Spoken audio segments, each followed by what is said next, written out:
One, two, three, testing. Hope you can hear me. I forgot to put the mic on first, and when it happens, I didn't have to light it up at the end. So I can't move from this screen. I have to stay here all the time now. But that's fine. We do everything on this screen. That's fine. So good to see you, Brian. It's good to see you, Rosa. I'm glad you made it. Let me share this with my group here.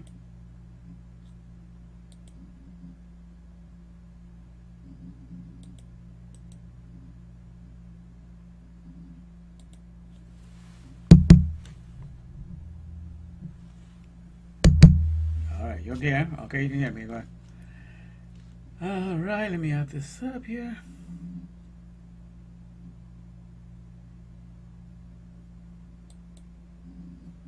And let me share it with.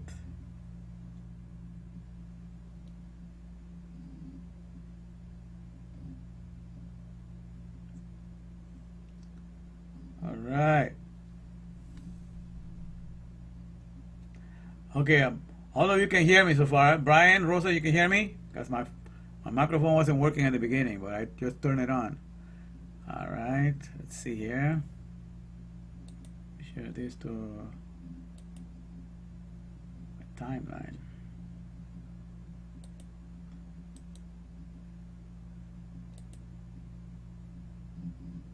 All right.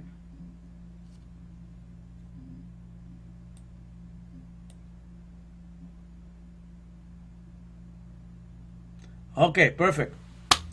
You guys can hear me, we're in business. All right, all right, all right. Okay, let me see what we can do here. All right, let me start with an intro today.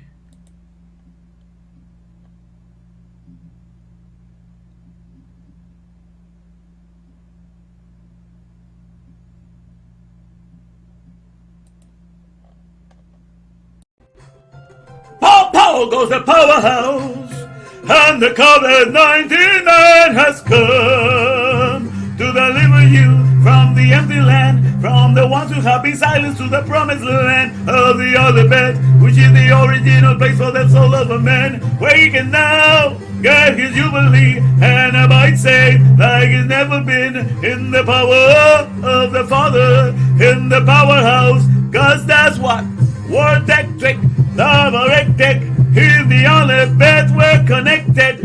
Word Electric, Love Electric, in the powerhouse we're connected. Truth in the Torah where it is, that's right. And whether you like it or not, I just don't give a damn. Cause in this thing, the end is gonna be for sure. It's got a date before the song began to score. This ain't no lie, we about to fly. Cause in the truth, there's nothing that can be denied. Here's the COVID-19 man is hooking you up to the other bed, to the powerhouse, with you waving.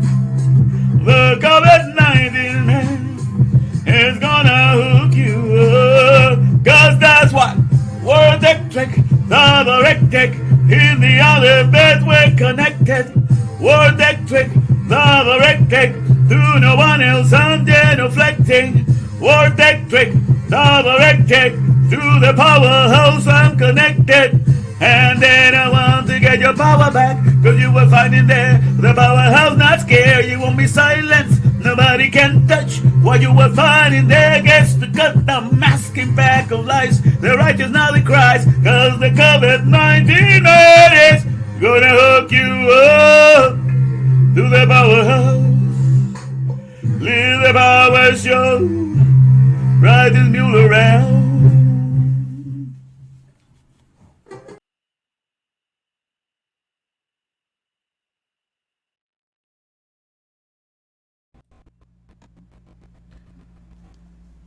And here we are, my fellow Liberians. I'm trying to sing what song I want to sing with you guys because I cannot move from this screen. This is the only one that has the mic.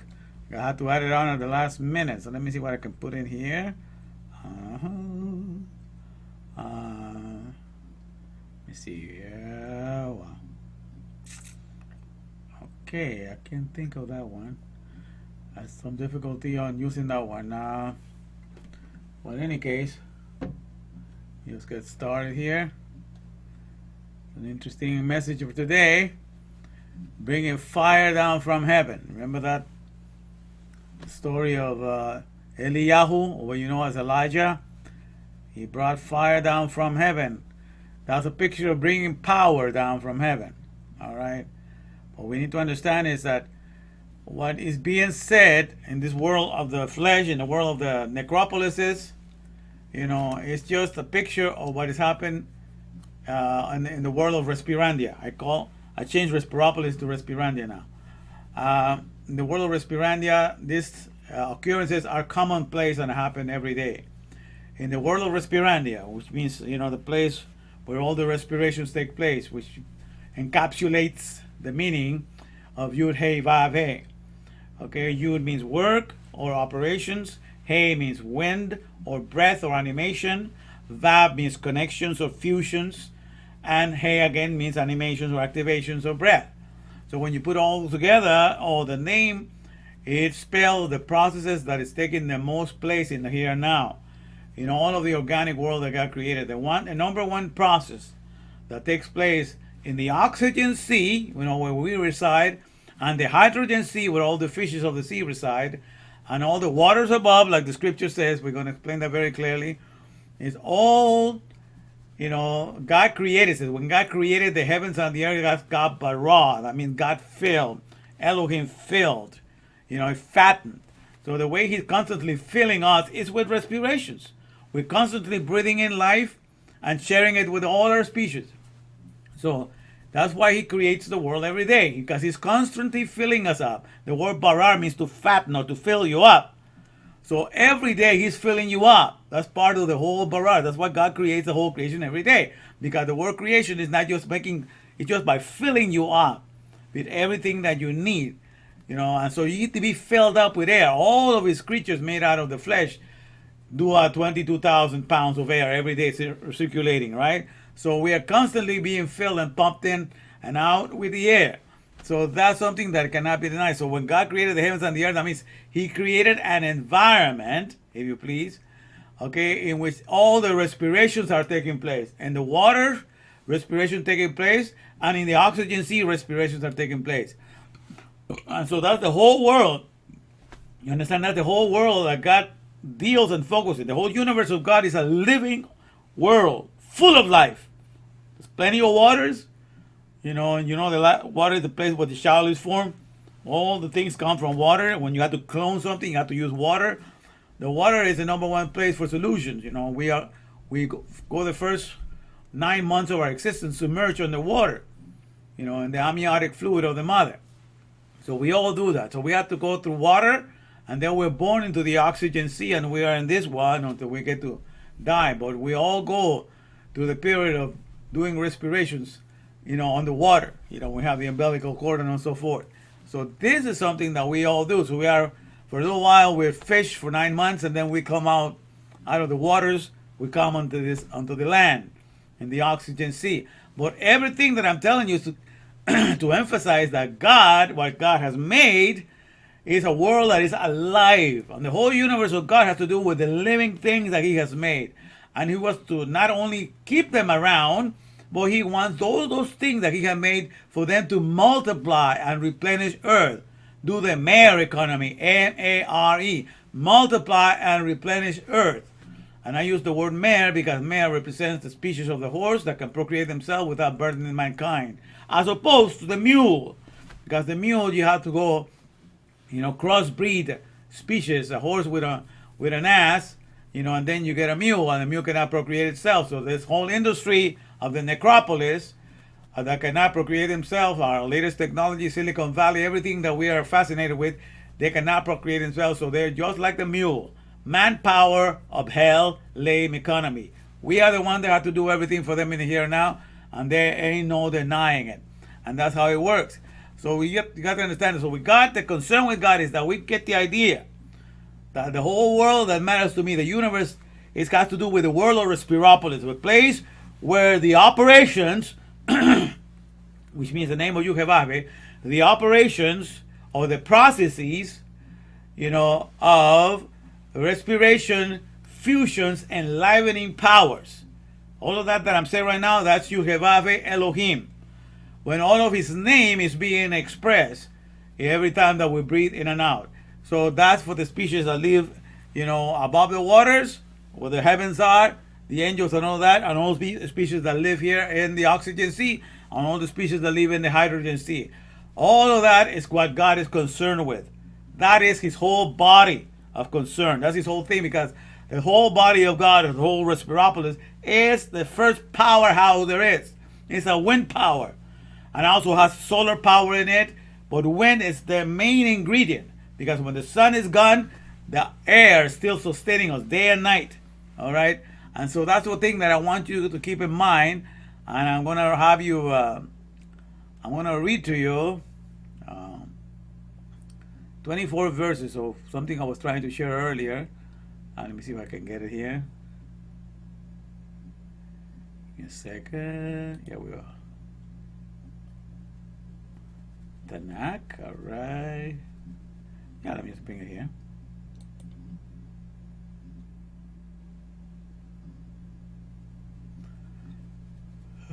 I had read the Masoretic text. I'm not going to use the one you guys are used to here. We'll see. Psalm 139.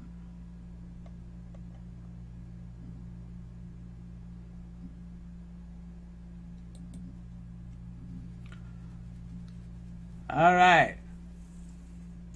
Psalm 139. A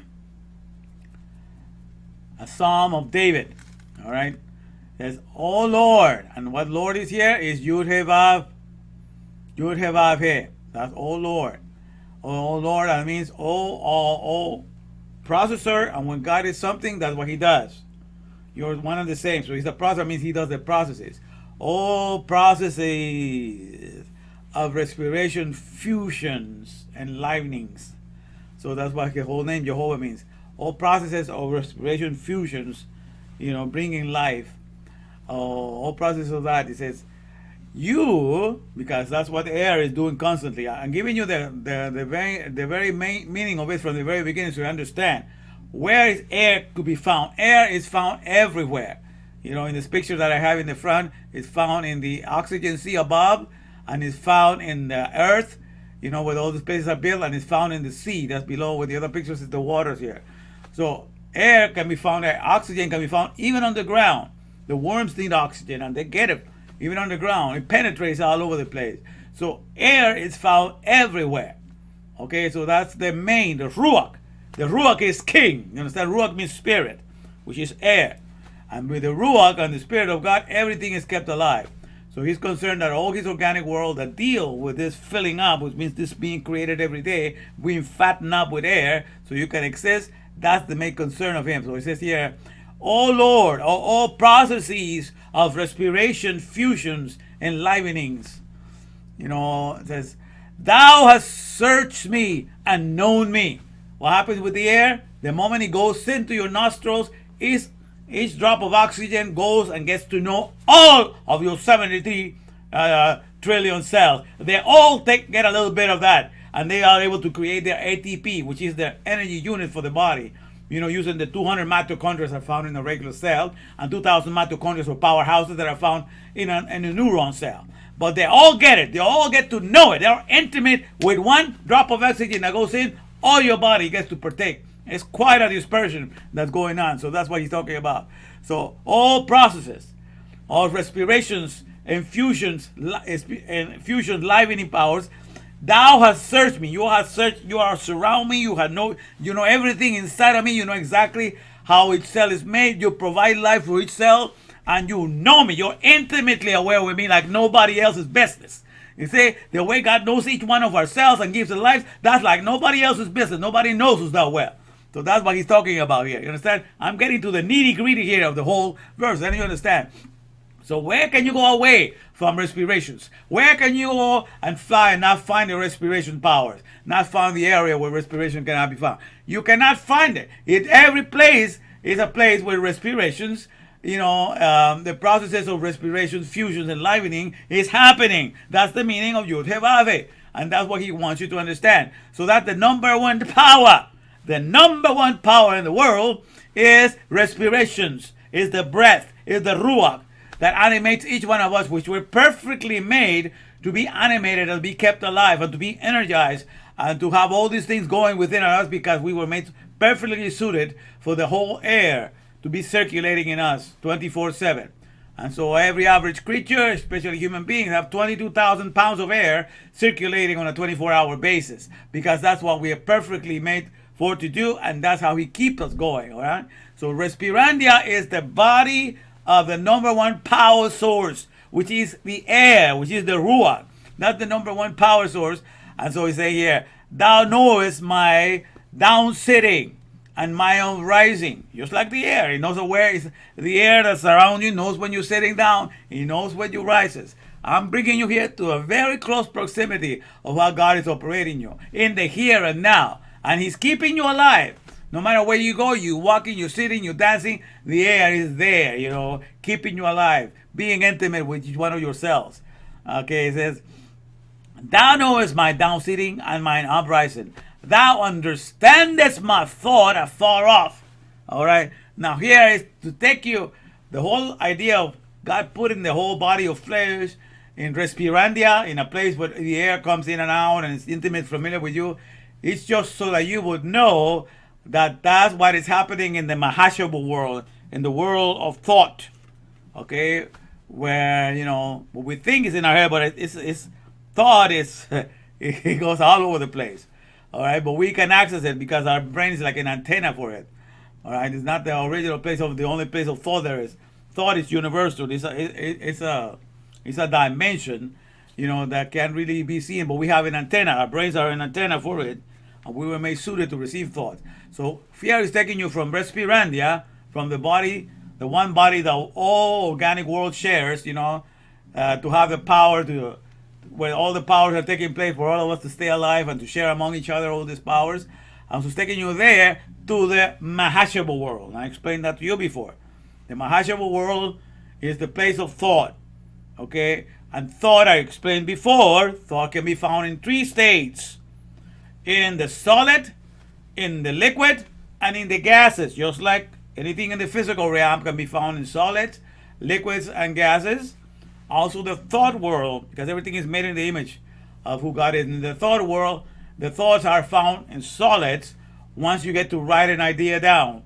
One is something, everything that you write down becomes a solid thought, but it comes from your thought. Everything you get to write down becomes a solid thought. Everything you get to speak, okay? When you get to speak something, you are providing solutions.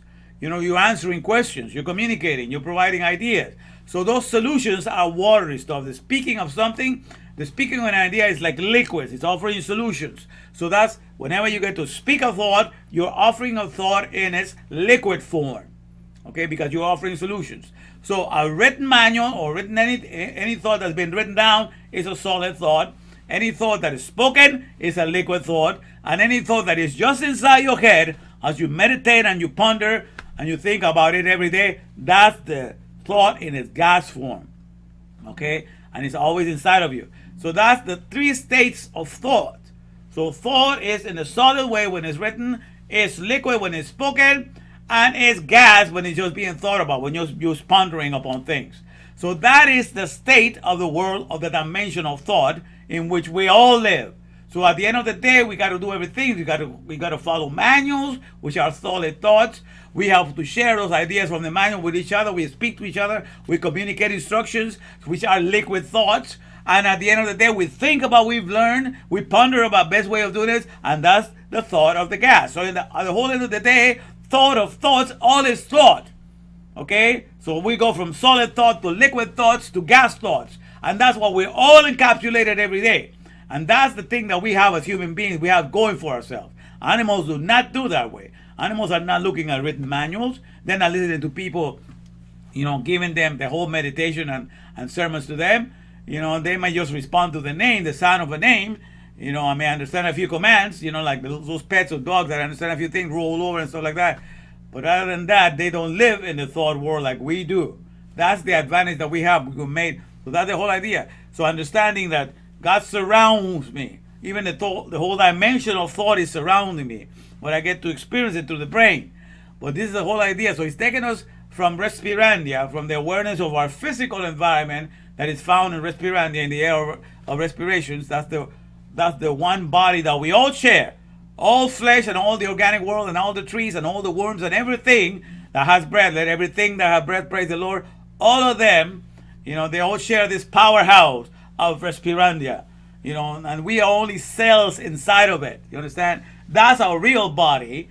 So that's why God is concerned for us to keep abreast of all the plants. 300,000 plants that are edible, 400,000 total plants made for all kinds of different things that you might need to use. The total is 400,000, but 300,000 of them are edible. But the industrialized nations of the world have gone out of the way to make sure we only have access to 200 of them, which is that very minuscule, very minor. That's 0.0666% of all that God made for you to have available. So every nation that goes away and do not give you the other 99, percent that you access to that, they are dealing in a necropolis, in a dead city that not only keeps everything dead because things cannot progress themselves, but it makes sure that eventually you get deficient, you get to die, and then you want to get a prosthesis or something that is made from the world of the silicon, artificial limb and all of that, so you can become one with those things. Because that's the whole idea, to make you so deficient that you're going to depend upon their stupid little programs that do not measure up to all the stuff that is available to you in the garden that God created. So that's the whole thing. It says, my thought afar off, so says, thou compassest me, my path and my laying down, and art acquainted with all my ways, my words and yearnings. You are familiar with everything that I think, everything that I desire. You know everything about me. It says, for there is not a word in my tongue, but lo, O Lord, thou knewest it all together. In other words, every time that I'm going to speak something, my tongue is going to speak something. Even before that, who helped me form the thought? God did. Okay, the word, who helped me put it together in my head? God did. So by the time I'm speaking it, he already framed it, put it together, and just say it. And he's doing that, at a trillion moments per second. Because all of these things are happening inside my head. All I know is that I have this desire to say this, and so it comes out. That's all I know. That my desire is to say this and to say this way, and it comes out. But the one that is assembling all the thoughts behind that and putting it together, who do you think is doing it? I have no idea that I can do that. So the creator of the dimension in the Mahashava world, the Ruach, in which we reside from the very beginning, that's the one who's doing it. Okay? So because there's no scientist that can explain how thoughts are put in orders. They can be coming out of our mouth, out of our tongue. They just know that they can do that, but there's no scientific way of explaining it. It says, but lo, thou Lord, thou knowest it altogether. Verses 5, thou hast beset me, surround me, behind and before, and lay thine hand upon me. Such knowledge is too wonderful for me. It is high. I cannot attain unto it. Okay, and then he goes here, whither shall I go from thy ruach, from thy wind? Okay, where can you escape the wind? The wind is found in the seas also. And the fishes, they're breathing out, their respiration process, they have gills and everything to filter the stuff, but a respiration process are taking place where the waters are, where the oxygen is, so all of that, and you're surrounded by that. So that's what he's saying. Says, whither shall I go from thy spirit, or whither shall I flee from thy presence? If I ascend up into heaven, thou art there. If I make my bed in Sheol, in hell, says, behold, thou art there. So if I take the wings of the morning and dwell in the uttermost parts of the sea, even there shall thy hand lead me, and thy right hand shall hold me. If I say, surely the darkness shall cover me, even the night shall be light about me. Okay, the darkness hideth not from thee, but the night shineth as the day. The darkness and the light are both alike to thee. So no matter whether you're in the dark, the air is there. The processes of respiration, fusions, and enlivening powers are taking place in the dark or during the daytime. It doesn't make any difference. The spirit is not held back by whether it's light or not. The air is all surrounding, all encompassing. Okay, that's the ruach. So it's not stopped by that. And even if you are a creature that just lives in the depths of the sea with only darkness, eventually your body, that is a thermal body, becomes transparent, and your inner processes are seen as light. All these creatures in the deep sea, they emanate light. You go to the deep sea, you'll see all these creatures that are translucent, and you can see their skeletons, and they all are made of light. They have, in the depth of the sea, when no sun gets there, the very air that they're breathing in the respirations of the sea gives them a body that becomes transparent, and it becomes a light in the darkness. You understand? That's the power of the Spirit. That's the power of respirations. That whether you live in darkness 1,000 times, I will make you become a light in that place. Okay? So there is no escaping the power of respirations. That's the number one power there is. In the depths of the sea, in the oxygen sea, and everywhere that you can imagine where the respirations are taking place. Alright? So, okay. So it says, verse 13. Let me go to this one. Okay, we have that. For thou hast possessed my reins, my insides. Thou hast covered me in my mother's womb. I will praise thee, for I am fearfully and wonderfully made. Marvelous are thy works, and that my soul knoweth right well. But you got to think about how everything is put together, in the amniotic fluid of the mother. It says, my substance was not hid from thee when I was made in secret, and curiously wrought in the lowest parts of the earth. Thine eyes did see my substance, yet being unperfect, not whole, and in thy book all my members were written, which in continuance were fashioned, when as yet they. Okay, oh, so sorry. I'm reading this and I forgot that I need to put this in here. So sorry, you guys. Let me just share this, because I need to put this in here. Yeah, this is what I'm sharing. I'm so sorry. Okay, but let me go here. So let me just read this part here so we know. Yeah. Okay, here. So let me read this part. So, yeah, the darkness hideth not from thee, but the night shineth as the day. The darkness and the light are both alike to thee. All right. For thou hast possessed my reins, my insides. Thou hast covered me in my mother's womb. All right. Okay, and it says, I will praise thee. Okay, here we go, verse 14. I will praise thee, for I am fearfully and wonderfully made. Marvelous are thy works, and that my soul knoweth right well. My substance was not hid from thee when I was made in secret, and curiously wrought in the lowest parts of the earth. Keep going here. Thine eyes did see my substance, yet being unperfect, and in thy book all my members were written, which in continuance were fashioned, when as yet there was none of them.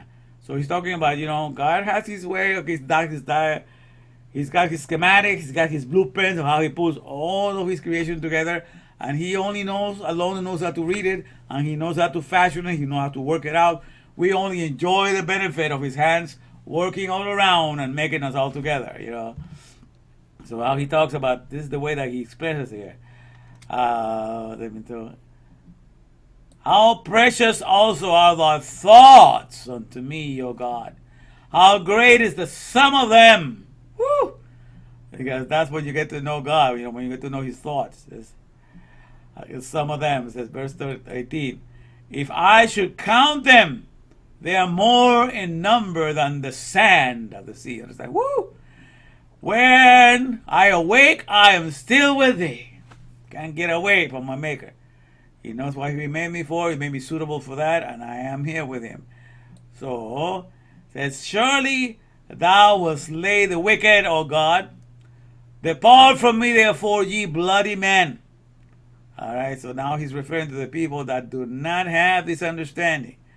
This world in which we live, which do not have this understanding, they really bring a bad name to the character of God. You know, understand? Because they are not able to express His grandeur, that how God is the God of the whole earth, and how He's running everything with His body of Respirandia, which is the universe in which all of His organic creatures exist and all that He's concerned about. That's the only universe that matters to Him. Okay, He doesn't want you to focus in a world on a knowledge or a science that does not take into account the number one source of longevity and health, which is the 300,000 edible plants that He made. Any science that comes along and is not founded, is not based upon the 300,000 edible plants that He made for you to have long health and longevity, that science is a fake science. So all the sciences of the world, all the scientists of the world that have tried, that only focuses on giving you 200 edible plants and ignore the rest, they have lied to you. They have tried to focus upon you looking upon what is dead in the necropolis and try to be fascinated with that. But I tell you, my friends, that God is the God of the living. And He's concerned with the universe of all the things that He has made that give you long life and longevity. All right? So that's what we're focusing to do, and that's what we aim to do, and that's what we aim to find. All right? So then therefore He says, surely thou wilt slay the wicked, O God. Depart from me, therefore, ye bloody men. Bloody, and the word here, the bloody is dam. Okay, dam is blood. Because in the Bible, when you say a gossip, when you backstab, or you say something that is not true about somebody else, destroying their reputation, that's like killing them. That's like shedding blood. Because in this world, your reputation is what allows you to make a living. You know, you get a job because of your reputation. You get everything because of your reputation. So when somebody maligns, you know, or backbites or gossips, you know, does anything to the, you know, to bring you down in front of the world, that's as good. That's using the tongue, you know, to kill, to backstab. That's using the tongue to kill somebody. So that's why I'm saying that's what people have done. When you are outside of the Torah, the things that you say about God, you may say God, but the things that you say in regards to Him being the Lord of the whole earth and how He is really a backbiting. It's really below who God is. You know, because the way you express Him, you have no idea how He's running everything. So whatever you say in His name is actually a bloody backbiting of who God is. So that's why how He looks at it. It says, surely thou wilt slay the wicked. First one thing, the wicked gets fascinated with building necropolises, building like Silicon Valley, products and services that cannot procreate themselves. That's part of the mule. Manpower of hell lame economy, MULE. So they are fascinated with that. So that's the number one way in which God sent them into a Sheol, into a graveyard, okay, in which they're fascinated all the days of their life because all they want to believe in. So all their life is tired out in building everything in the mule. So that's one way in which God starts laying the wicked, because they're not aware of the biopolis that they have in their own bodies. They have their lights, their eyes are not open to that understanding. They do not see it. So therefore, everything that they say is bloody men, because they disfigure who God really is in the here and now, and they speak evil of Him because they do not know Torah. It says, for they speak against thee wickedly, and thy enemies. See, they speak.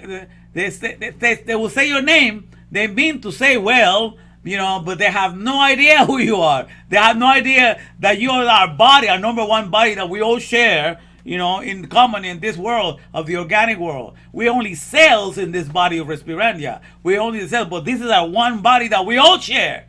And so we were made for this one body. Okay, the one body of respirations that we all share. Animals, insects, sea creatures, angels, everything that takes respirations, everything that has breath, they're praising God. They're mentioning the name of Yehovah from each functionality of each breath that goes in and out. All right? So, for they speak against thee wickedly, and thine enemies take thy name in vain. It says, do not I hate them, O Lord? I hate them, O Lord, that hate thee, and I'm not grieved with those that rise up against thee.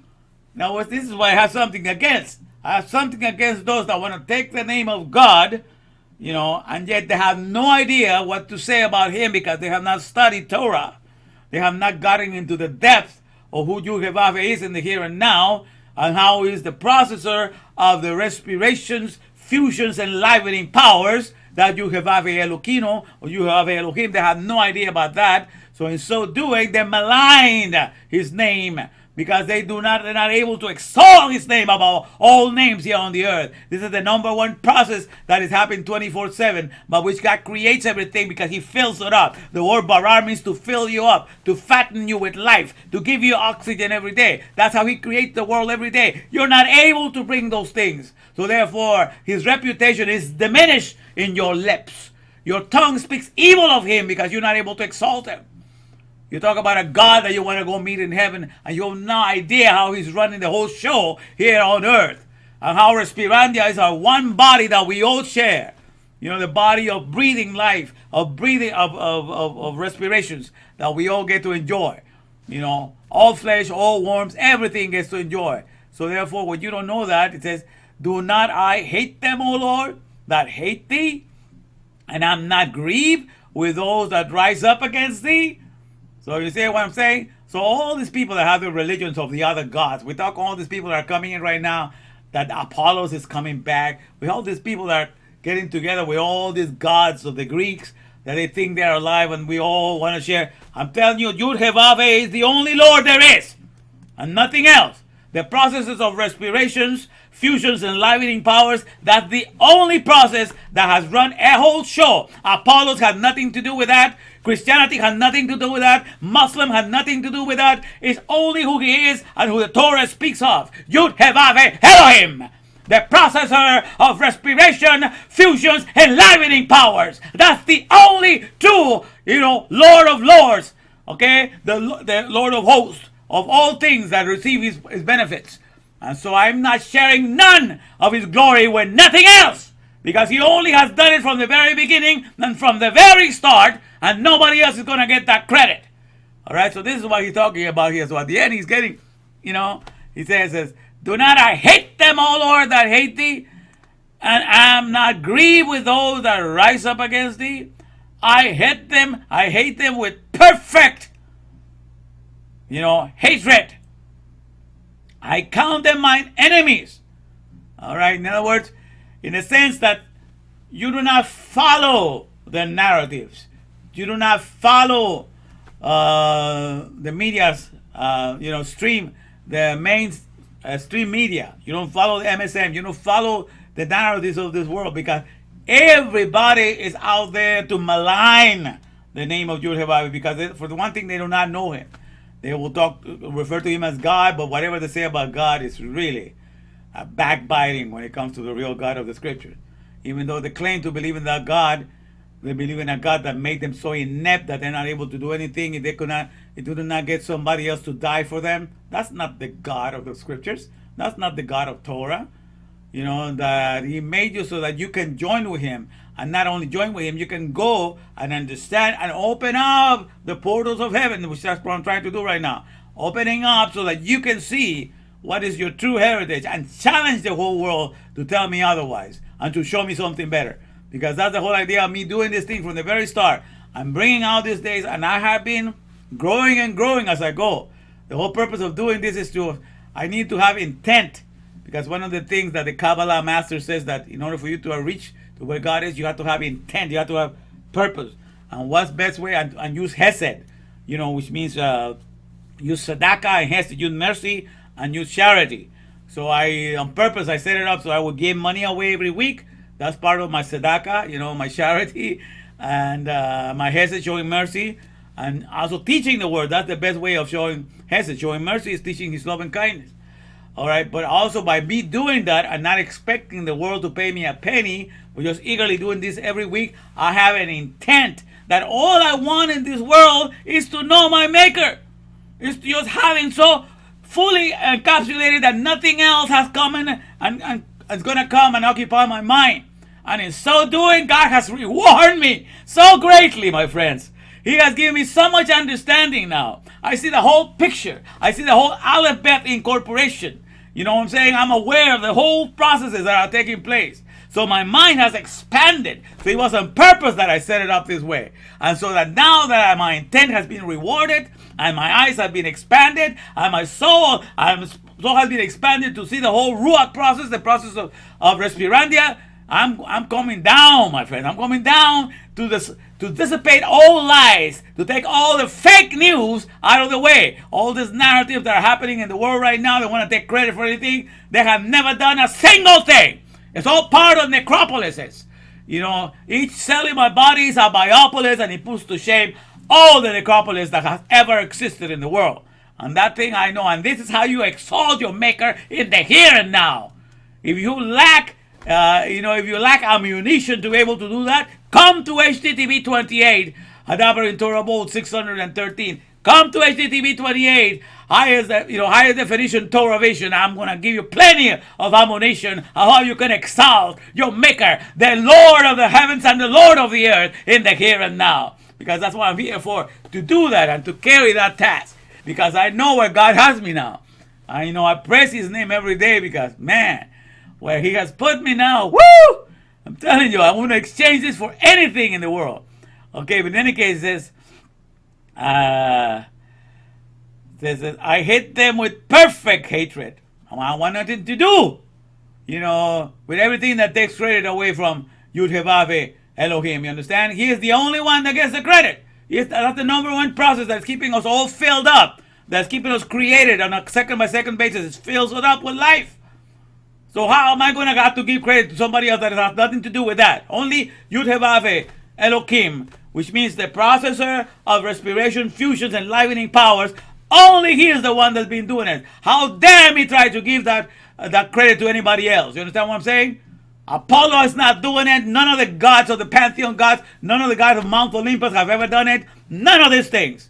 Okay? Only Yud-Heh-Vav is the Lord of Lords, filling every area where Respirandia takes place. The whole universe of Respirandia, which is the number one body that we all have. And for that body is that I'm connecting you with now. I have expanded you. I'm taking you from 0 to 100 real quick. Okay? Because as a human being, you only see about 0.0635% of what you get to process in this world. And that is if you were only eating healthy foods and healthy liquids. But if you're not eating healthy food and you have a 0.00 way up there because you're dying. You're substituting the 300,000 edible plant with 650,000 processed foods and junk food in the markets that take you faster to the grave than anything else. So it says, I hate them with perfect hatred. I count them mine enemies. And then it says, yes, search me, O God. Search me, O God, and know my heart. Try me and know my thoughts. Know me everything. And see if there be any wicked way in me, and lead me in the way everlasting. That's my prayer. And I hope that you learn to make it your prayer. Do not let me, O Lord, get and mount myself upon the ideas of this world. Do not let me be led by anything that is outside of Torah. Do not let me see anything else as valuable as Torah. Torah is more precious than gold, more precious than diamonds, because it connects me to the one and only body of Respirandia, the main body for which you and I were made. We only cells in this body. All of us are cells in this body. Just like each cell in our bodies of the 73,000, each cell in our bodies is taking care of our whole body. And he's aware that he's taking care of our whole body, not only of his own membrane, but of the whole body, and that's how he operates. All right, so that's how he operates. So therefore, where are the human beings that realize that we are cell in Respirandia, in the body of Respirandia? And that's our true body. You understand? And so I'm speaking now as a cell. Okay? And I'm going to explain that a little bit more here. Let me just put it in. All right. So, okay. Let's see how you guys are doing here. All right. It's just okay. There's two of you guys. All right, good. All right, you can still hear me right here. I can see the microphone is going there. Pretty good. All right, just hang in there. Okay, let me go to this thing because this is good stuff today, my friends. All right, let me just bring you back.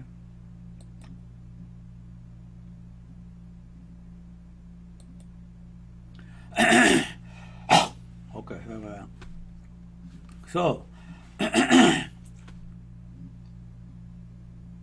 want to take you to something that I will explain what I'm trying to do here.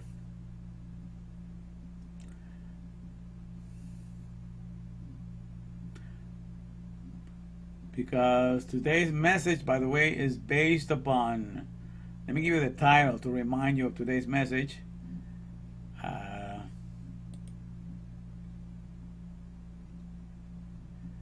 me see here. All right. That is, here we go. This is finding the square power root. The square power root. You're just going to find the square root. Well, I'm calling here finding the square power root of all powers here on earth by bringing fire from heaven. And so I'm going to explain what this fire from heaven is. F-I-R-E from H-E-A-V-E-N. All right. So what matters in the world, if you're going to get to know Yud-Heh-Vav-Heh as the God of the here and now, you're going to live in the awareness of the universal body for which you and I were. You and I were made for a universal body, the universal body of Respirandia. Okay, where the glory of Yud-Heh-Vav-Heh is taking place.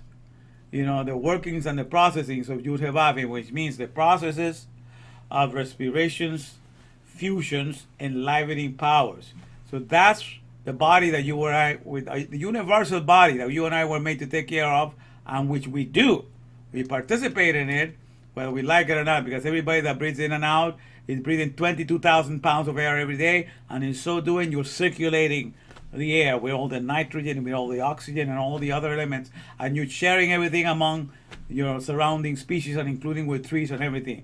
You participate in this amazing universal body of the wind power of Respirandia. Okay, that's what we all have. We have all these things, we have it in common. So it says, finding the square power root of all power here on earth by bringing fire from heaven. So that's what I aim to do here. So let me take you here then. All right. So, okay. Let me read this thing here to you guys. I understood now something about what a computer is. Got to open up my understanding. So I'm going to share that with you. That's why you see those pictures of Donkey there and Shrek. We see what I mean? So this is how I'm presenting myself, all right? I'm calling myself puny instead of being great king or whatever, because people, when they get to have what I have, the way that God brought me into this world, you know, and to give me the understanding that I have right now at this hour, but the way everything was brought into the world for my existence, you know, I was given 3 biblical names: Zechariah, David, Emmanuel. Okay, Zechariah means the Lord assembles, or the Lord remembers, and that means the Lord there has to be with the processor of respirations. Okay, so the processor of respirations reassembles and remembers. Zechariah is David, means the administration that hooks up administration, or the beloved. So the Lord reassembles the beloved, you know, power within us. That's the meaning of my name. Zechariah is David, Emmanuel. So the Lord reassembles his beloved power within us, because that's the word of Emmanuel means God within us, and as El means power within us. Okay, so, and then Castro is a strong tower because it comes from the word castle. Okay, and Stevenson means crowned son. So the whole name that was given to me, you know, the Lord reassembles the beloved powers within us, the powerhouses, you know, crowning son. Okay, that's the meaning of my whole name. And I'm equipped to do that this now. I know that I'm equipped. At this point in my life, I am equipped to be able to live up to my name. It's a very powerful name that I could not live up to. But at this moment now, as of the 13th, as of yesterday, that's when the whole body of respiration, that the whole universal body of Respirandia hooked up. And I see the oneness that we all possess. We all cells in this one body. This body that is the powerhouse, that keeps all things alive and is number one source of power, that's what I aim to do in this lesson. So, so when you are born with such a magnanimous, a great name like that, and then of all things you're born on the 25th of December, where all the people that claims to be God, that's when they were born. Apollonius, Dionysus, Iris, all these God, including Jesus, they want to put him there. All these people that claim to be gods were born on that date. Okay, so when you get a date when all the gods were born, you give them biblical names that are out of this world, and they so when you're born in a situation like that, and then when you put it together and you realize the city that you were born has the name Bar in it, because Puerto Barrios means the door that opens up, the door. So Puerto is door, and Barrios just means the places where the houses where people live in those houses. So it's the bar, the word the bar. Puerto means the door. The bar has Dalet for door, Beth is for the house, and Tresh is for the people living, for the ruler inside the house, the king of his own house. So I was born in a place named the bar by understanding the letters and the meaning of each letter. So I was born in the bar. And then when you realize, when they tell you that the place where I was born, Puerto Barrios, Guatemala, and Guatemala means the place of the trees. So I was a garden right there, And it has 22 departments. The whole city of Guatemala has 22 departments. That's 22 letters of the alphabet, of the Hebrew alphabet. You understand? All these things are happening there. And then, but the place, they told me that, they say that the place where I was born is, they nicknamed that place, and that wasn't done by me. You could look it up and Google it. Puerto Barrios is called the land of God. All right? So when you put it all together and you figure out that you were born in a place called the Word, the Word of God, and then you were, and also deemed as the land of God, and that's where God made me born on the 25th of December in a city that's called Guatemala, the land of the trees, okay? And then, it has 22 departments, and there's so much correlating here, you know what I'm saying? And when you begin to put all this together, when you get to see all these things, it can go to your head, you know what I'm saying? You can be saying, man, look at me, I'm so great, or everything like that. But I be far from it, because I'm sick and tired of all these so-called gods that are nothing but man's fabrication. That do not lick the smallest toe of Yud-Heh-Vav. All right, I'm just a servant. I'm just puny. You understand? Because I just want him to be exalted. I want his body to be recognized above all the other things in this world. So I'm not calling myself by any king name or by anything. All I know that I'm poor and unapologetically needed, because that's in the Bible whom God looks for. It says, I am poor and needy, yet the Lord looks after me. That's what David says. And you understand that David was a king. So how can he call himself poor and needy when he was a king? Okay? But I'm going to explain to you how that works. The whole idea is when you are with Yud-Heh-Vav, when you are the one that activates all the functionality in this world, then when you are in your body in this world, then this is where you are poor. You are very poor in the getting, because you don't want anything from yourself, from this world. So you're very poor in the getting. On purpose, you don't want anything from the world. So therefore, you're very poor in the getting, and therefore, you become very needy, because you are, therefore, where you're getting all the stuff from, you become very needy for giving. You have a desire to give. You're inclined to give. You cannot live without giving. So you become very needy. That's where you get your fix. Because whenever you're giving things away, that's when you're flowing with your maker. That's when respirandia is happening. That's when you have that intimacy going for yourself. So you're needy. That's your next fix. You understand? You're like a drug addict. You're needy, to have to be in the flow of giving. You're needy for giving. You are very poor for getting anything in this world, but you're very needy for giving all the things in this world to make all functionalities available for all physicalities to continue to work. That's what you do. So that's what you do when you become aware of what your true body is. Or Respirandia is my universal body for which I was created. And therefore, in this world, in this corporeal body, what I am, I'm just very poor in the getting of anything from this world, especially from the necropolises, especially from the world of the mule. I'm very poor in getting anything there. But in here, I can be very needy for giving. For giving all the wisdom that God gives me, for giving all the understanding, for giving Hakma B'Nidah to all my friends, to giving even my money and even all the things that God has given me more surplus, just give it away. Because I'm needy. Remember, I'm needy just like a drug addict has to have his next fix. He has to have his, that's my fix. Because when I get to giving, that's where I'm high. I'm high. I'm with the highest. I am with Hashem. I'm with the highest. I'm having fellowship with Him. So that's the whole idea of being puny and needy. All right. So being poor and needy. So I'm calling myself. This is a PSA, which usually people say a public service announcement. Okay. So HTTV does a public service announcement by all the sermons that I present, but it basically is what I call a puny servicing ATP. Okay. This is a PSA, a puny servicing ATP, where puny stands for, this is a poor, unapologetically needed Yud-Hevavian. That's what I am. I'm a Yud-Hevavian because my body is from Respirandia, and those are the main processes that are happening in Respirandia. Yud-Hevav is the main process. So I'm a Yud-Hevavian. That's my body, my universal body. I'm identifying with my universal body now of Respirandia. And in my universal body of Respirandia, I am poor. I am a poor, unapologetically needed Yud-Hevavian. Because I need to have these processes. I need to just be breathing him in and out and sharing all of his air with all of his species and everything in the here and now. And that's how keeping everything alive. So it says, but power stands for, poor, unapologetically needed, Yud-Hevavian, servicing ATP. And I'm servicing what is called Aleph Tab powers.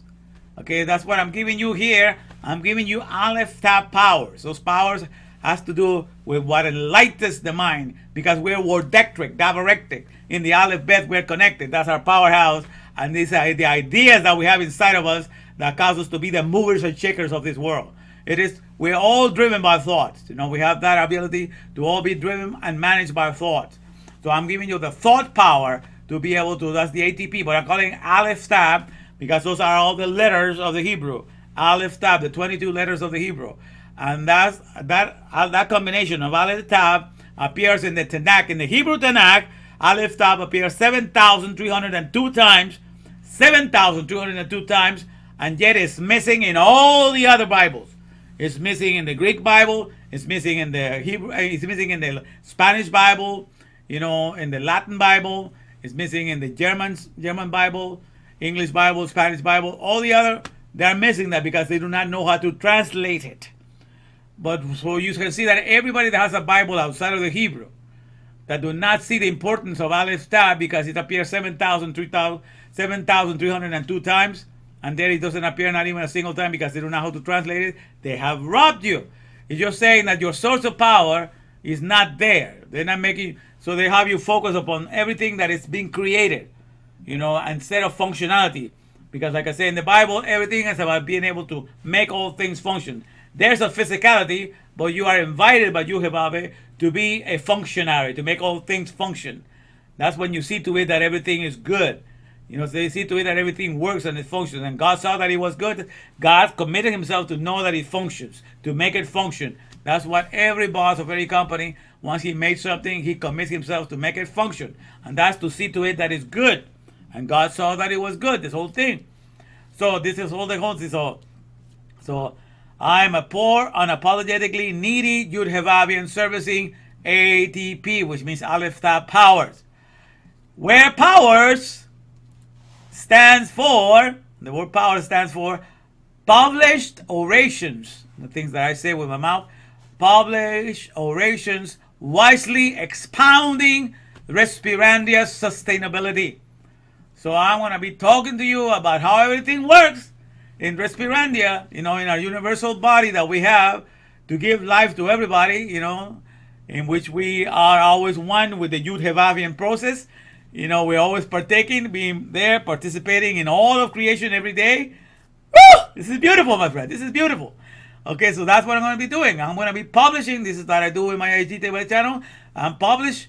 Stands for Published Orations Wisely Expounding. And I'm also expanding because those of you that are going to become aware of this are also going to do likewise. Expounding Respirandia's sustainability. Sustainability is the ability by which any economy can sustain itself without having to depend on anybody else. And Respirandia, that's how it is. It's the best sustainable economy there is. So I'm going to be talking about that because that's the best one there is with all of 300,000 edible plants. So we're going to all go back to farming, my friends, because we have been missing. We have been missing out in the universe of what keeping us this biopolis. It's 73 trillion biopolis, living cities that we have in our body. We have been missing in that by following the stupid fake science that discards, all of those trees and doesn't have you want you to be involved in planting and all that stuff that God wanted us to do. The first job that He wanted us to do was just to take care of the garden and to cherish the garden, to till the ground and to cherish and to keep it, because that's why we have the same biotic relationship going for us in the universal body of Respirandia. That's why we all share our gases, our air, and everything, and we're keeping ourselves alive, and we have this magnificent symbiotic relationship. All right, so where power stands for Published Orations Wisely Expounding Respiration Sustainability. Our goal is to elevate your awareness. Okay? Your awareness from just seeing yourself as a cell, and by that I mean, but you're seeing yourself as a corporeal, as a body, as a corporeal entity lavishing life, because you had to work to make a living. So I'm just this body and I have to work and to support my family. So you see yourself a corporeal entity lavishing life. So our goal is to elevate your awareness from just seeing yourself as a corporeal entity lavishing life, lavishing life as a corporeal entity lavishing life, and become a cell. I meant to say here, and become a cell, a colossal energy lavishing lover, as you connect. And that's how you become. As you become a colossal energy lavishing lover, as you connect with the one and only body or powerhouse of Respirandia, where his whole organic world, share and have in common. The whole organic world share this Respirandia. All of us that have everything, that have breath, praises the Lord, because that's our universal body, Respirandia. Okay, where the processes of Yud Hevav are taking place. And that's what it says here. So our goal is to elevate your awareness from you seeing yourself as a cell, as a corporeal entity lavishing life, and becoming a cell, a colossal energy lavishing lover, as you connect, you become one with the one and only body of powerhouse, our universal body or powerhouse of Respirandia, that his whole organic world shares and have in common. All right. So then I put here, we are all one. Ehad, that is because in Hebrew, Ehad, we are all in the one, because this is our body, Respirandia, the whole process that surrounds us. Where I read, the whole idea of reading Psalm 139 is to make you aware of the whole area that Respirandia occupies the seas, the deepest parts of the earth, the highest place in the heavens. That's where Respirandia, that's our universal body, a life-giving body that we were made to take care of, and in which the best version of ourselves is found. The most spiritual best version of yourself is found in the 22,000 pounds of air that you process every day in your spiritual activity, because that means air means spirit. So the best spiritual part is found in there, because that's where you're sharing most of the life and enlivening creation and all of that. And you have been taken away from it by very wicked narratives that live short of explaining those things to you. Okay, but I dare you to try to find something better of what I'm saying, because this, my friend, puts you on top of things. It unifies you with the word, with the bodies. So you understand that the knowledge of the Lord is going to be as the waters cover the sea, because I can see it now. I see Respirandias all over the place. That's the oxygen sea where you and I live. You understand? That's a place where that's a universal body that we have to take care of, and that we give the most care every day as we process 22,000 pounds of brand new air every day. Air is the all-inclusive resuscitator, and that's where we find ourselves. So rejoice, my friends, because we have been brought to something very amazing. So we are all in the one in Ehad, where Ehad stands for exclusive crowning highness, or Hashem, exclusive crowning Hashem, augmenting Dostarians. So you don't have to be of the dust anymore. Dust thou art, and dust shalt thou return. What I'm telling you right now, that your breath, that breath that you are, and the breath of life that you were meant to be, that's what you can always be now, because God made you to be a breath of life. That's a neshama. That's the word soul means. You're a breath of life. And that's what you do the most. That's the most processes that you do every day. 22,000 pounds of air, sharing all the nitrogen, sharing all the oxygen with other species, sending carbon dioxide to the trees, and doing all this magnificent symbiotic relationship that goes on in the here and now. You are a breath of life by the amount of processes that you do every day. Okay? Because that's what you do. So you are a soul, and you never have stopped being a soul. It's your awareness of it died when it was pronounced that dust thou art, and to dust shalt thou return, and you became a Dostarian, and you only preoccupied with everything that's made out of the dust. So you have exalted Silicon Valley and all of its products and services, and you want to be enveloped with all of these things. But you are not a Dostarian, my friend. You are a Neshama, a breath of life. Because that's the processes that you get to do most in the here and now. You're mostly spiritual, and the most spiritual best version of yourself is found in your universal body of Respirandia. So let's wake up to that reality. So that's where Ehad. So we are all in the exclusive crowning highness, or Hashem, augmenting Dostarians. Because by him giving you this knowledge and this understanding, it increases your ability to see that you're far more than this just corporeal entity lavishing life. You're more than just that. And therefore you can become, what it said before, a colossal energy lavishing lover, when you realize that's what you were perfectly made, and that's what you do most of the time in Respirandia. You know, as you connect with the one and only universal body or powerhouse of Respirandia. All right, so that's what we do. All right, and now, this thing that I'm sharing here, now let me see if I can get you close to this. Because I understood what it means now. For example, let me show you here. Because I'm going to take you here. See this guy? What is he doing? He's riding a donkey. And he's typing his computer while riding a donkey. Okay?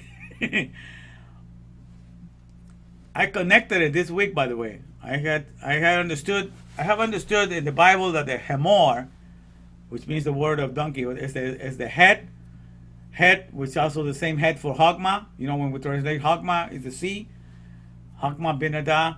So it's the same letter for Hagma is the head. So the Hemor has the head, has the mem, and sometimes you can put a vav in there and a resh at the end. But really it's just the head, mem, and resh. It has the C, the M, and the R. Okay? And the head means safely guarded. You know, it's like a head is like a wall that safely guards and protects something, like a firewall. So the face safely guarded solutions. The mem is solutions. Okay? Solutions and answers. Those safely guarded solutions and answers, you know, for the one writing it.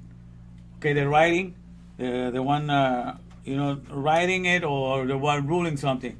You know, that's the writing, that's the writer. So the safely guarded solutions, you know, the safely secure solutions, you know, for the writer, or for the one that, or for the user. You could say that. But this animal is considered in the Bible to be the representation of the labor force of work.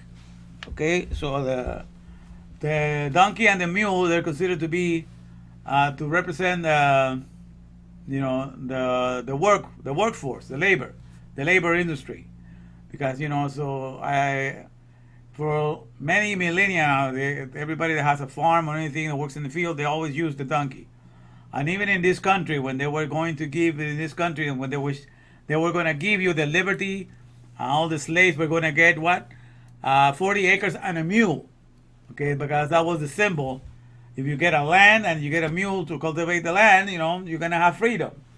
So the whole idea, if you have a mule, so this whole picture of, because it represents, the labor that you can provide and you can contribute in the world.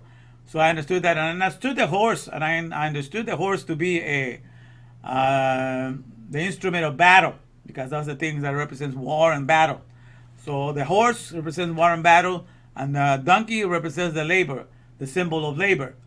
But then I began to see that in our day and age, in which we are in right now, okay, this is what God opened my understanding to see.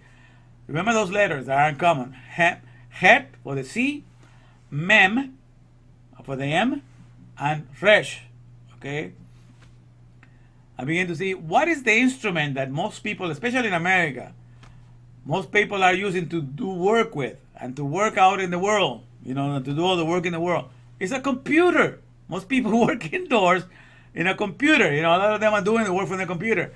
And even those that are not using a computer, you're using a cell phone. A cell phone is a computer. You know that, right?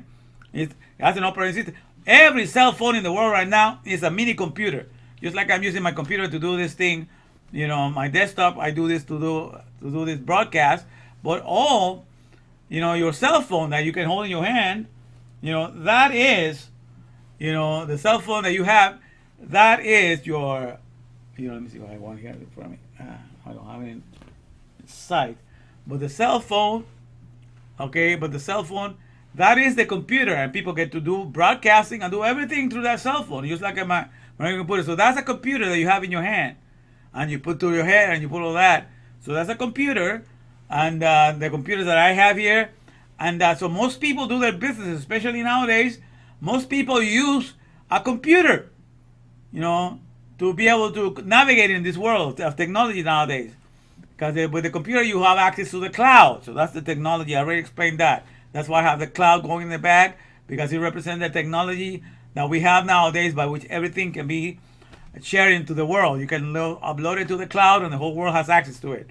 So we're in the age of the cloud because we have ability to send the messages in the cloud technology, where every eye can see and understand what is being said, because they have access to the cloud through their computer. But the computer has become the number one symbol of labor now, because most people have to use their computer to work, either their cell phones or their desktop. And what are the letters found in the computer? C, M, because you don't count the vowel. C, M, and then P, T, R. Okay, P, T, E, R. So those are so C, M, P, T, R. So it has a C, M, and an R at the end. All right. So this is the number one symbol of labor nowadays. It's a computer. Okay, and a computer is a place where you have antiviruses and firewalls that protects the solutions of the program. So it's a safely guarded place for all programs.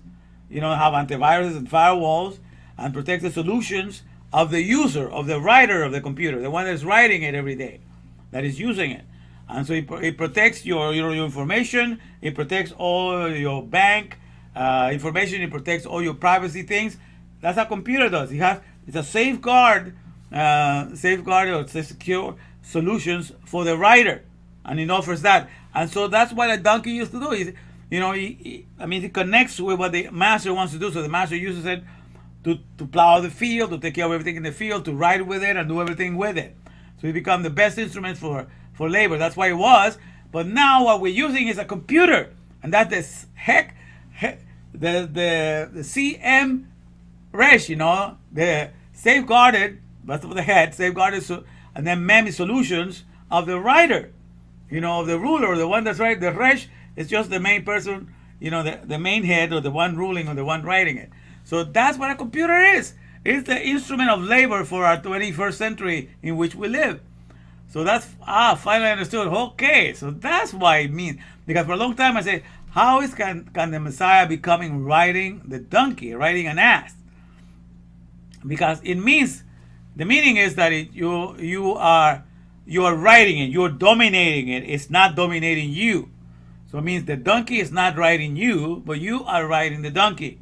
Okay, you are riding the ass. But as it is right now, this generation, especially this world that lives in the cloud technology, and they use the computer, and use the cell phone, and all the stuff, and they are riding them because they cannot live without it, or what it comes from there. So that's what I have it here. So in this world right now, the mule is riding them. They cannot be without the mule. Okay, so I have here ogre and the mule, on the ass, the donkey riding ogre.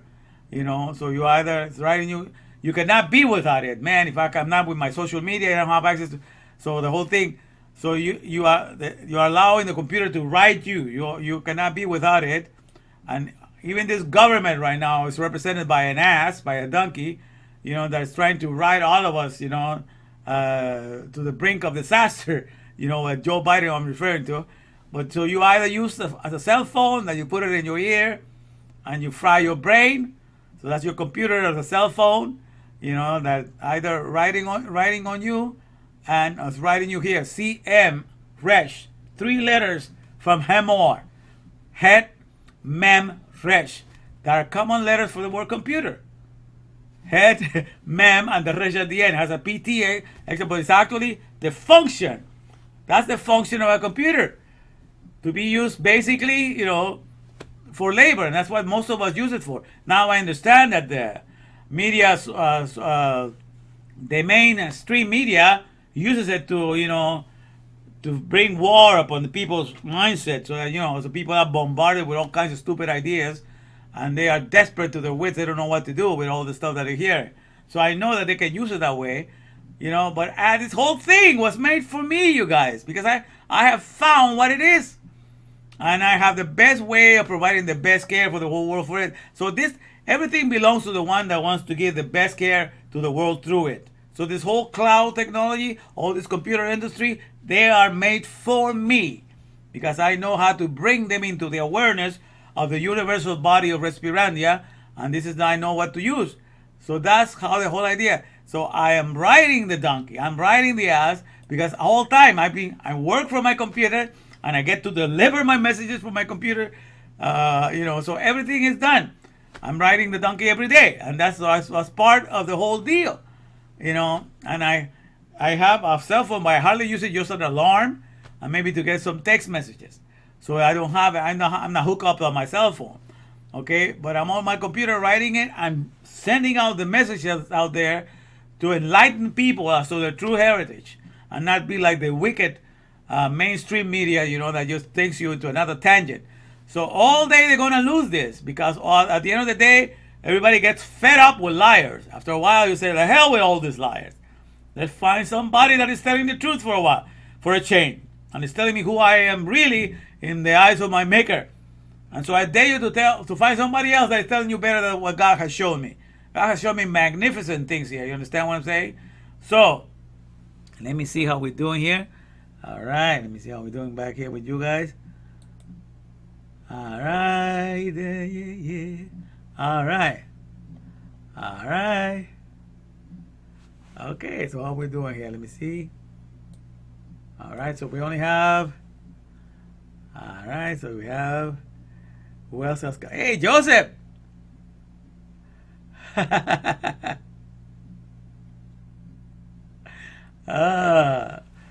Okay. You made it, Joseph. I'm glad you made it. All right. Yeah. Okay. All right. So we have Joseph too here. So we have 3 people so far. Perfect. All right. So you understand? So I was explaining that, So I was explaining, so we understand what we're doing right now. Our instrument of labor is represented by a computer. That's the one that's doing the most work, especially in America. Everybody does everything to a computer. So that's your donkey that you ride these days, You go out in the field of the cloud and you get to do your business there.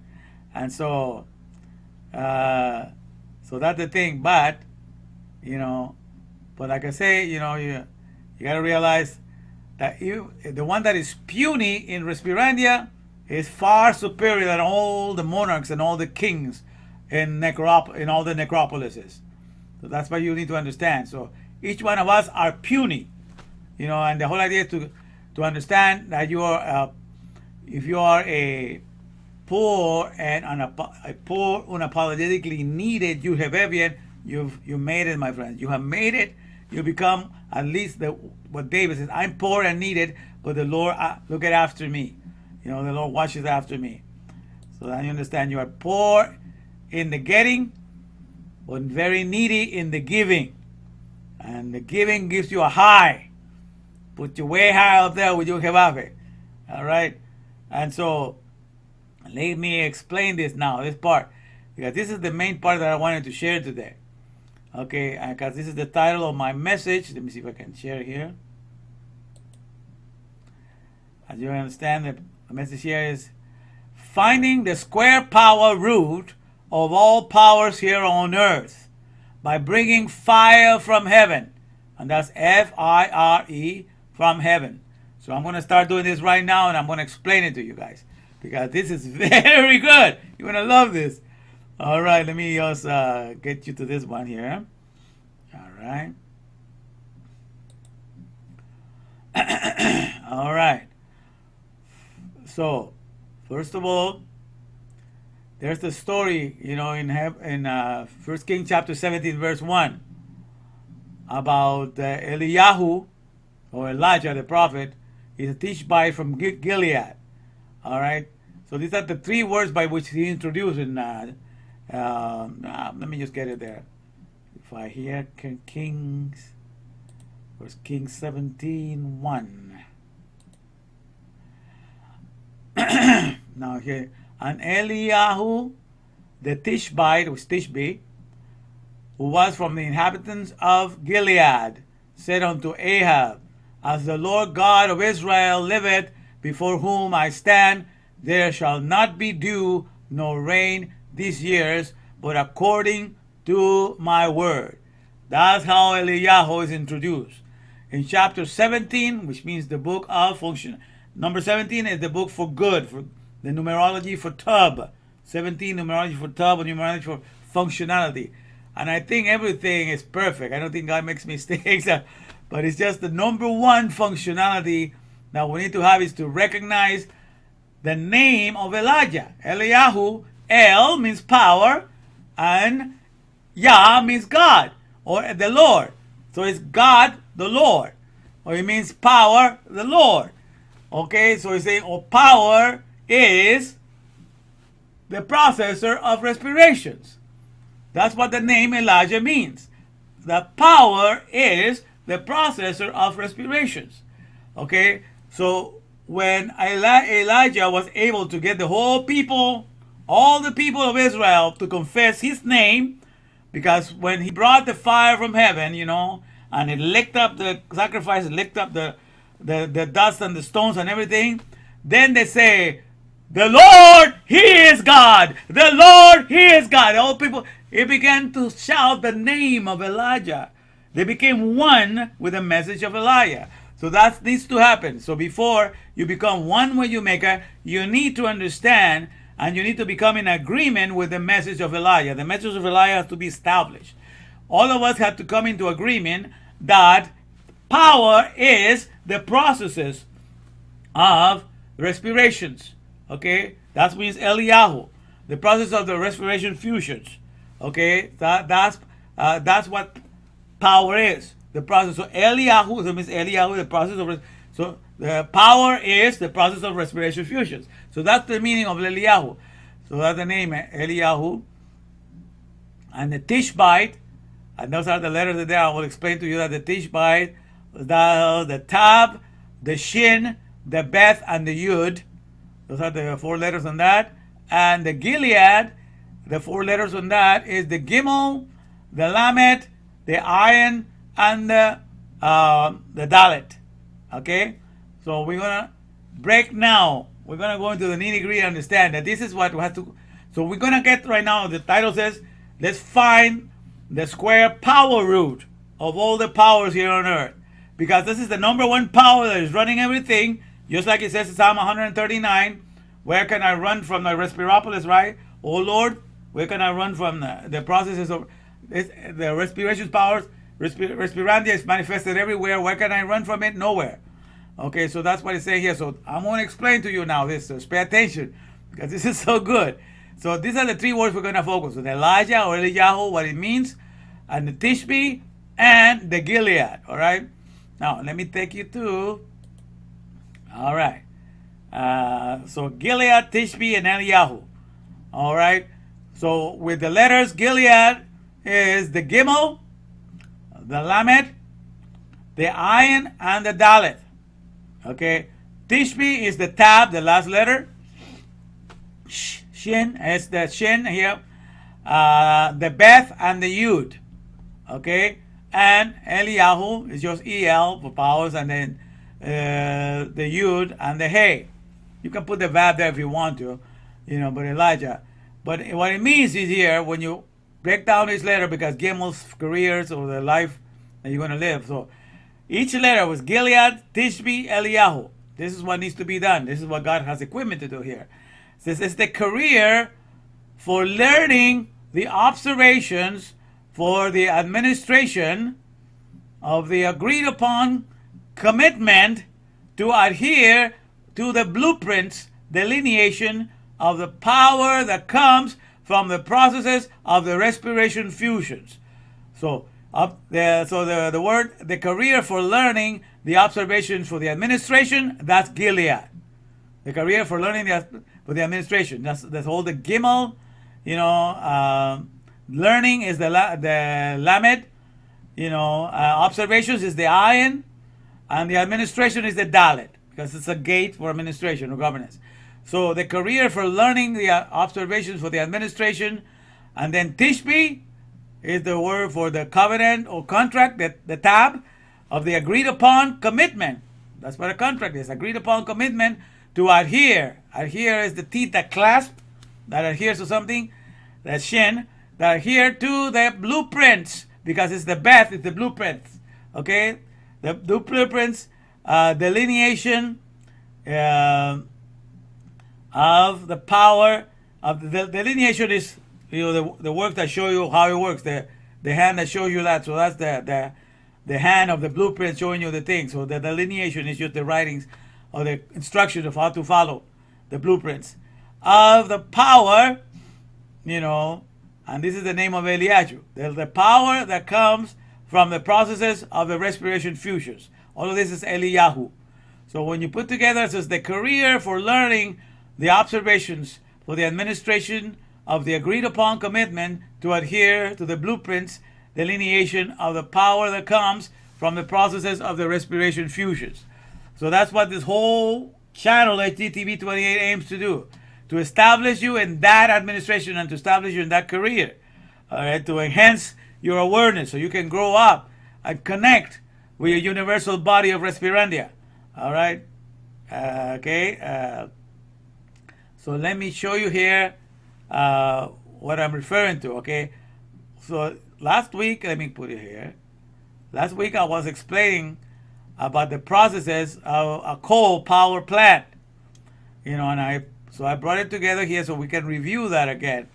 And I'll show you how, for example, a coal power plant at the end produces electricity, like the lines here, transmission lines.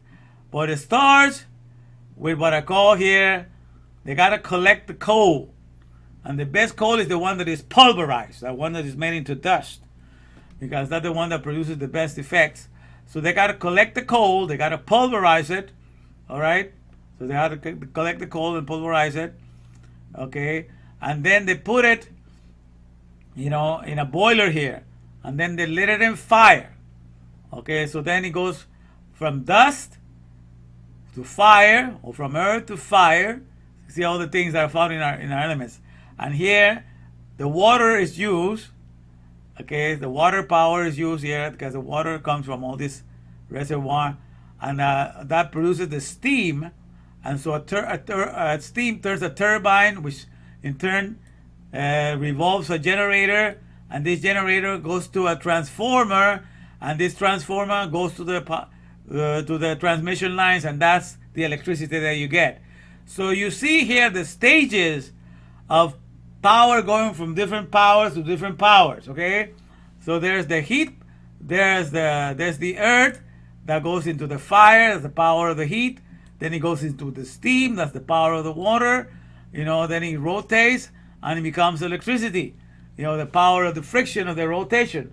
Okay, so all these powers. So in a stage of three, going with the coal pulverizing it, to the fire, and the steam, and finally the earth, using the wires and all the metals to transmit all the things. So we can see three things involved here. Okay, in this thing here, we can see so far that there is. Let me just put it backwards a little bit.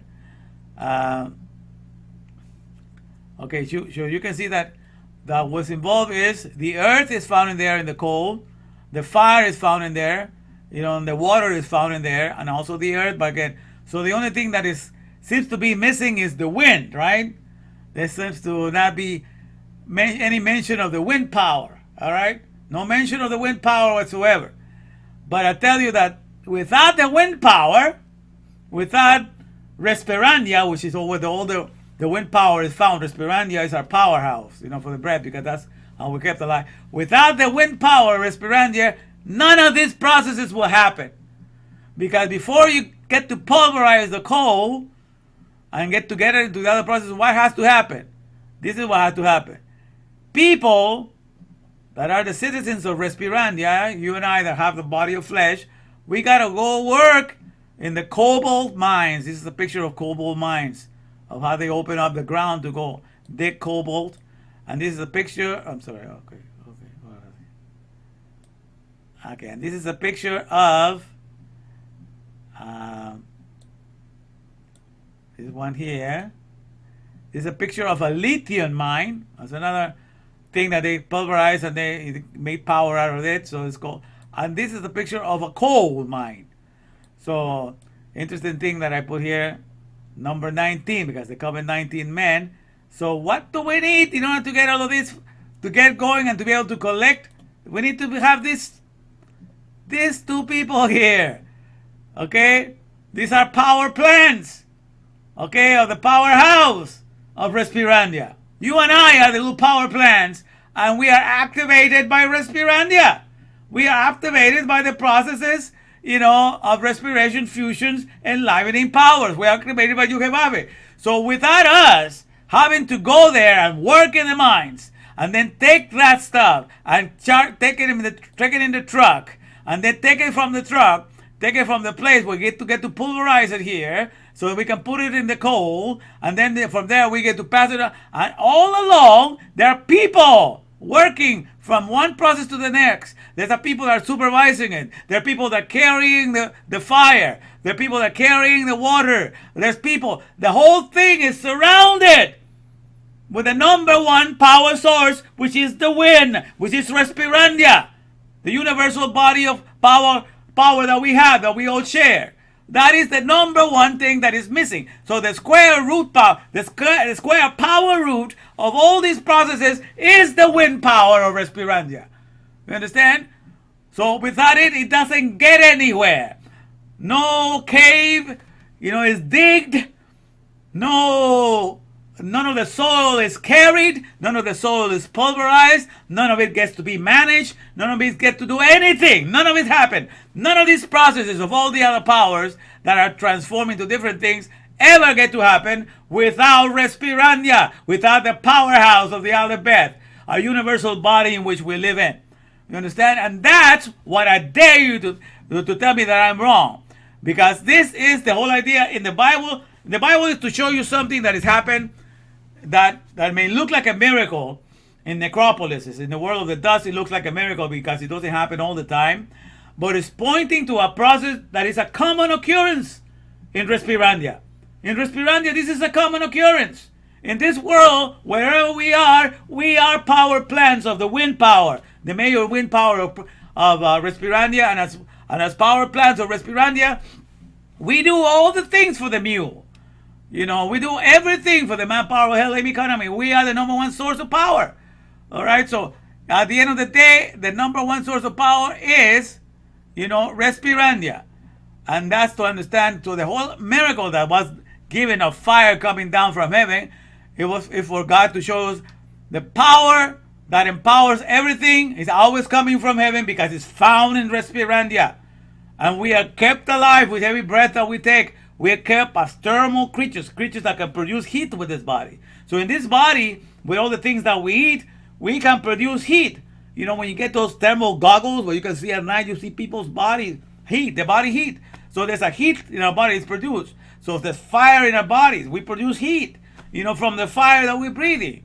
It doesn't have to be over 90 and 98.2, because that's the right temperature. It doesn't need to go higher than that, stuff like that, But the thing is, nonetheless, we produce heat.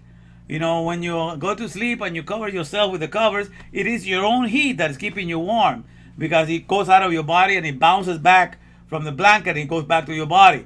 But no blanket has any capacity to give you heat. It's your whole body that gives all the heat. So it is the power. You have heat going on in your body. You have respiration powers. All of these things are happening. So the real power at the end of the day is what comes from respirandia to keep all flesh all alive. And that is happening 24/7. So that's what you need to understand. So that's in what we come to get an agreement. So what the world does, it shows you all these other processes and it makes you think that they're just happening magically without none of us there. Don't be so foolish as to give. You are not only the root power because you are the main power from which everything emerges, but you are the one watching and managing every step of the way. In all these processes, there's a woman there managing and watching how everything happens. It doesn't run by itself. So the number one power source is respirandia. And it's always coming down from heaven. That's the power that we get to breathe. And that we get to keep our bodies heated up. And you learn even by breathing techniques that you can get tumo. You can get to control the body temperature. You can melt ice. All these Tibetan monks have shown people that even with breathing and certain breathing techniques, you can have great power. So the breathing power has a power to give you heat and to control the heat in your body. So understand that respirandia is the number one source of power. And they are not denying it.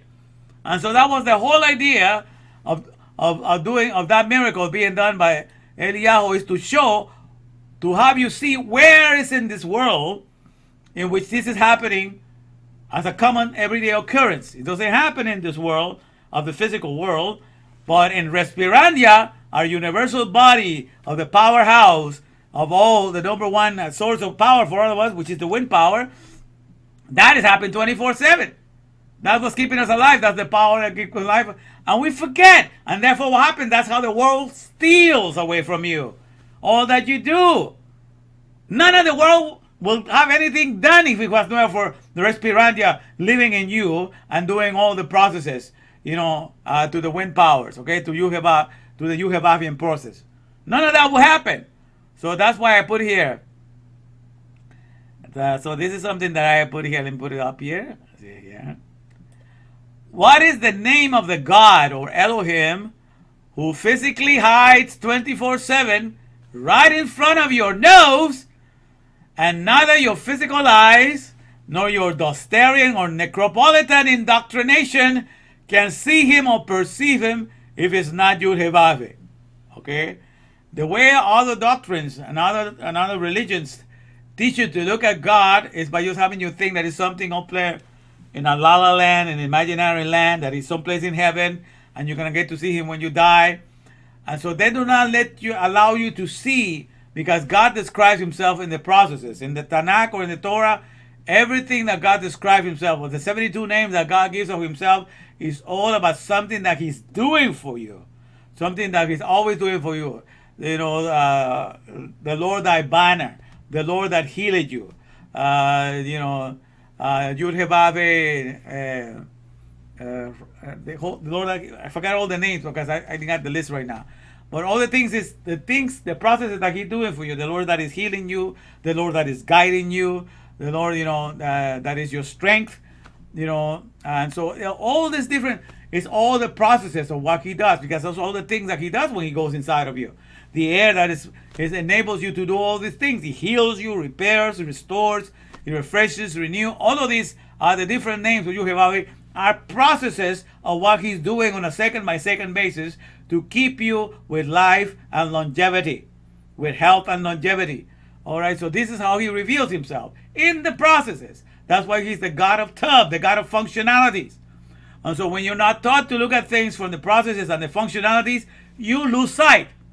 So you don't see, because you don't realize what is happening right in front of your nose. This is the process. What happening right in front of your nose, what is? The processes of respiration, fusions, enlivening powers. That's what is happening right in front of your nose. But because you're not taught to see the process, you're completely ignorant and you don't see God working, in the very space all around you. You don't see him because that's not how you were taught. So, but when you go to Torah, that's why you're taught. You're taught to see the processes. You're taught to see that God is the God of processes and functionalities. And he wants to make you be not just in love and enamored with physicality, but in love and enamored with doing all the functionality that can ever come out of you. So, says, let the God, then I took it, let the God therefore that can do this and can answer with power or fire from heaven, and that means by power of fire, that means that can answer with factually irrefutable, relevant evidence. Because what we need to find God in the here and now is in something that is happening 24/7. So is there power happening here 24/7 in the here and now for us to stay alive? Yes, there is. And that's coming from Respirandia. Our body, our universal, body where the Yuhevahian process is taking place. That's where power is coming from on a 24/7, second by second basis. That's where it's found. So that's where it is. So that's what we focus on, and when you expand your understanding, that's where you get to see it. So let the God, therefore, that can do this, that can hide, because he's been done it splendidly, he has hidden himself, in the process of nature. The sage says that you got to discover God in nature. He has hidden himself there. And boy, have I discovered him. All right? So in the processes of nature, you have discovered them. It says, so let the God, therefore, that can do this, and can answer with power, with fire from heaven. That means the factually irrefutable, relevant evidence from having established attestability or acceptance or approval, vivifying everybody now. In other words, do not believe in anything that just happened once and then it has nothing to do with it, whether you can do it or not. But believe in something and hold on to something that is happening 24/7, and you can see it for yourself, and you know that it's taking place, and therefore from that point of view, you derive meaning to everything that you have in the here and now. So this is how you get to discover your maker in the here and now and have fellowship with him all of the time, and never lose sight of him in the here and now. When you discover that Respirandia is your universal body, where the Yuhevahian process is taking place constantly, and therefore that's your number one source of power. You are the wind power plant of God in the here and now. You are the one that keeps alive everything in the mule. And therefore that is the power that matters. Because, so then you understand that these balls of fire that are falling down is just a picture of power. The whole idea of having fire come down from heaven was God trying to tell us in the story of Eliyahu that until we come into understanding and we never forsake the fact that Respirandia, the powerhouse, of the, I call it that instead of Respiropolis. I thought of Respirandia would be better. And I actually thought of it because Respirandia is like Disneylandia in Spanish, Disneylandia. But actually we have a guy named Randy here too, Respirandia. So kind of inspired me there, Respirandia, because I'm Spanish. I combine it with English, Respirandia. So we have Respirandia going on for ourselves. So that's how I'm referring to Respiropolis now. But this is our universal body, in which the processes of the Yuhevahian processes are taking place, and that's what we have constant. And that's when we are aware of that body, then all these things are common everyday occurrences in Respirandia, in our universal body. And that's what we are concerned with. Because when we are aware of that, then nobody will steal that. Nobody will say that the number one power, because they say that 36% of the electricity in the world is produced by the coal power plants. Okay, no. 100% of all the electricity, all the solar panels, everything is done by the people like us that are driven by Respirandia's powerhouse. Okay, so everything is done by the wind power. Because remove the people that have the wind power in them, and no solar panel will be done, no coal plant will be run, no hydraulic electric plant will be run. None of these things will happen. So do not yield, my friends. Do not yield the power of the wind to something else. Do not yield the credit that belongs to Respirandia to something else. It has always been us. And that's what we have to come in agreement. And so when we come into the agreement of the message of Eliyahu, the Lord, He is God. He is the Lord, He is power. And He is the power that's keeping us here. And it comes down from heaven. We are the ones that get it. And we are the ones that filter it into this world and can get all the mules to run. All the manpower of hell economies run because of us. Alright, so that's the whole idea. So this is the thing that we have going for ourselves. This is a common everyday occurrence. That power comes from heaven every day. The whole miracle of that. So everything is for that purpose. You understand? So so everything has to be like that. Everything that you read in the Bible, you gotta find that everything that is every now and then thing that happens in the Bible is a common everyday occurrence. In Respirandia. And that's why you have to connect it. Okay? So this whole idea, so you gotta find out the answer. You have to a factually irrefutable, relevant evidence. Because you need to have power that you can live on 24/7, and that comes from Respirandia. So that's relevant evidence. That's a fire from heaven, and it's from having established attestability or acceptance or approval, vivifying everybody now. So you get to see, oh, my neighbor is kept alive because of air. My donkey is kept alive because of air. My fellow Davarians and everybody's kept alive because of air. Respirandia, man. Respirandia rules, man. The power wind rules. And we are the power root. Okay, so let's not forget that. The whole world wants to completely make you forget that everything is happening by itself, That's not the case at all. Okay, Respirandia is the power behind everything. So then that's the way we understand as well that the whole miracle here, I want to show you this miracle, of the parting of the Red Sea.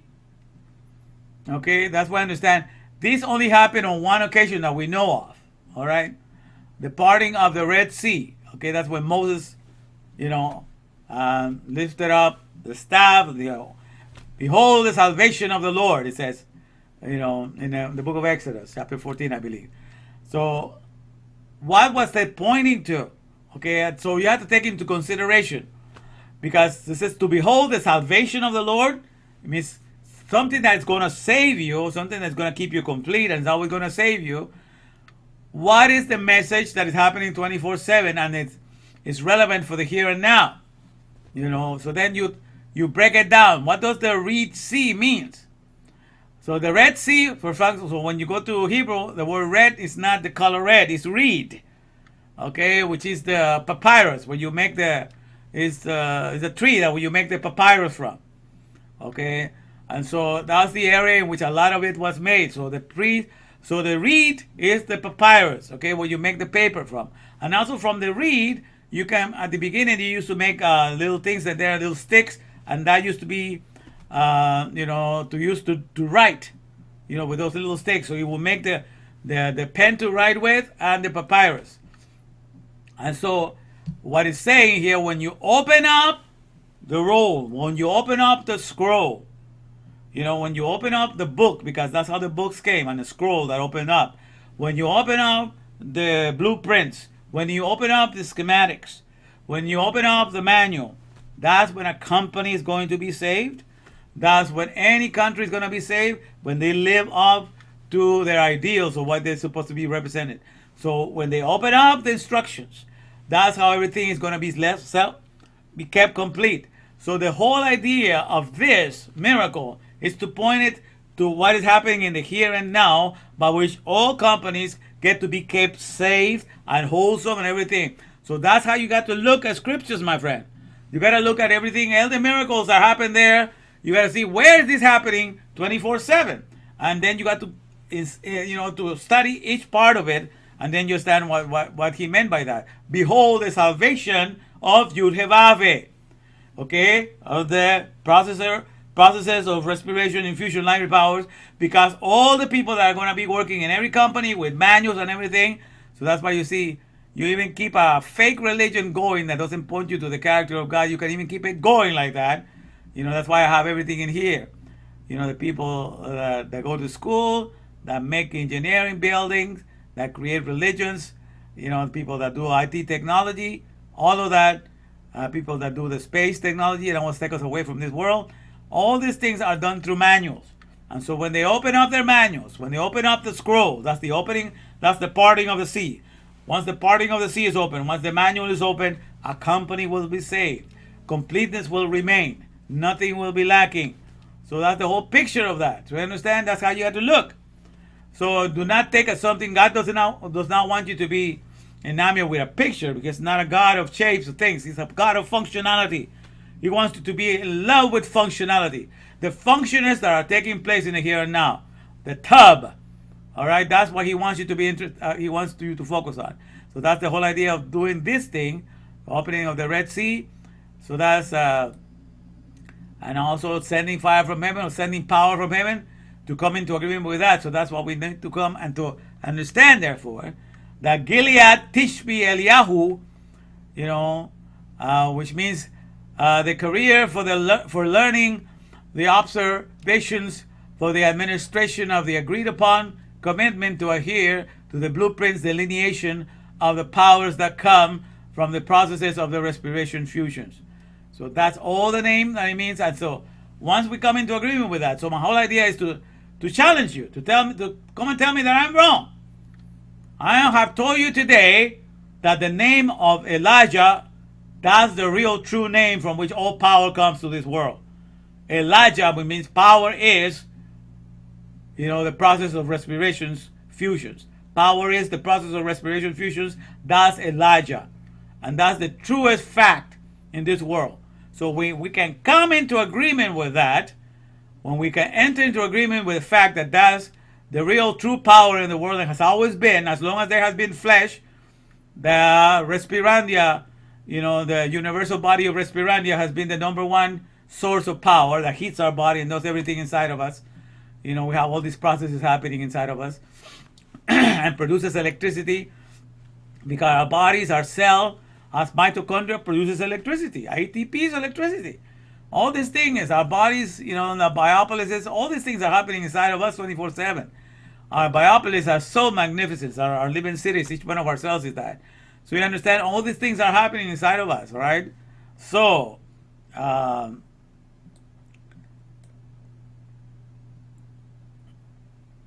okay, so therefore it says, let the God therefore that can do this and can answer with power from heaven, which means fire from heaven, which means with factually irrefutable relevant evidence from having established testability, vivifying everybody now, be true God, or be the reality upholding everything, generating ongoing dynamics, because that's what God does.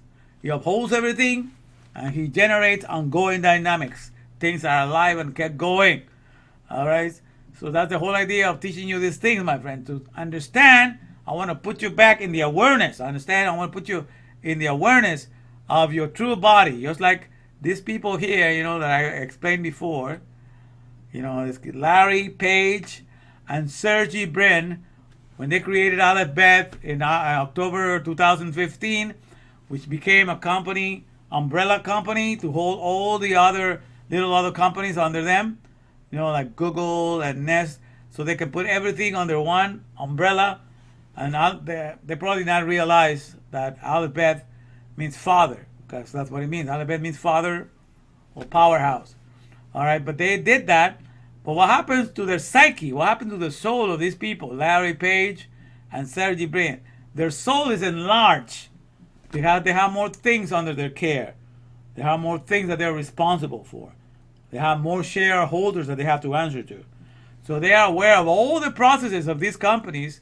They are aware of all their gains, of all their losses, of how each one is doing, more than each one of the employees inside of each one of those companies. You know? So their awareness expands. So they're part of the old Alphabet Inc. for them. They have incorporated all the companies below their umbrella. So their soul has expound their awareness onto everything that is under the umbrella. But what happens when you get to study,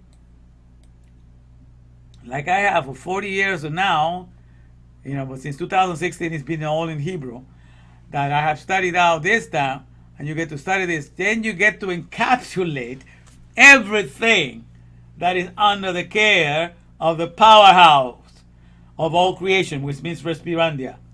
Then you get to understand everybody that's partaking from Respirandia, for this universal body that, the powerhouse that gives life to all flesh, and to all the organic world. Then you get to see the whole picture. You get to see all the trees are part of it. You get to see all the organic world is part of this one big powerhouse, this powerhouse. And so therefore everything, you become aware of it, you expand. Okay, so then you live for that. And then you become puny, like I was explaining earlier. Okay, on this picture here, and let me take you. Oh, okay.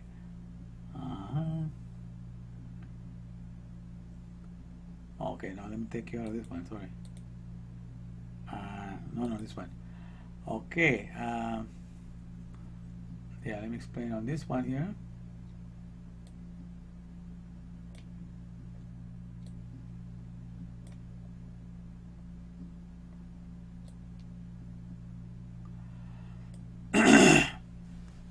Okay, you become what is called puny. This is a PSA.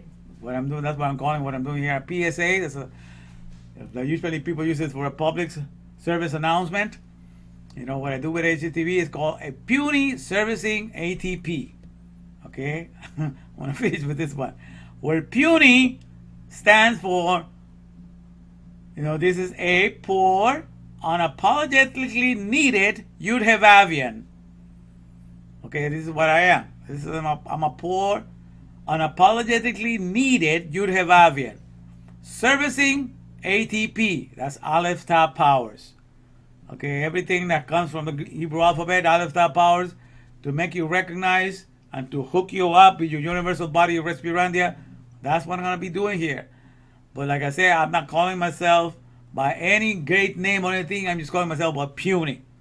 Because in my Respirandia, having connected with Respirandia, a universal body of the powerhouse that keeps all the organic world alive, what I am in this world of the dust, I am very poor in the getting. I don't want anything from this world of dust. I'm very poor in the getting here.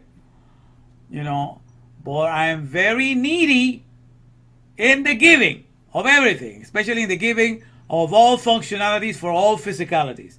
I'm very needy to do that. I need to be giving. These notice that I give every week, and whenever extra money is given to me because I have more overtime than usual, then I give even more. But I am needy for the giving because it's like I'm an addict. I'm addicted to giving because it gives me a great high. I am with the highness on high. I'm high with the highest. When I'm giving, I'm high with the high. I'm on high with the highest. That's where I get my fix. That's from the giving. So I'm needy in the giving. That's why I understand what David says. I am poor and needy, but yet the Lord look after me. And it's interesting that he said that when he was a king. He's a king. How can you call yourself poor and needy? But that's in the case when you come to Respirandia, then you realize that this world has nothing to offer you, really.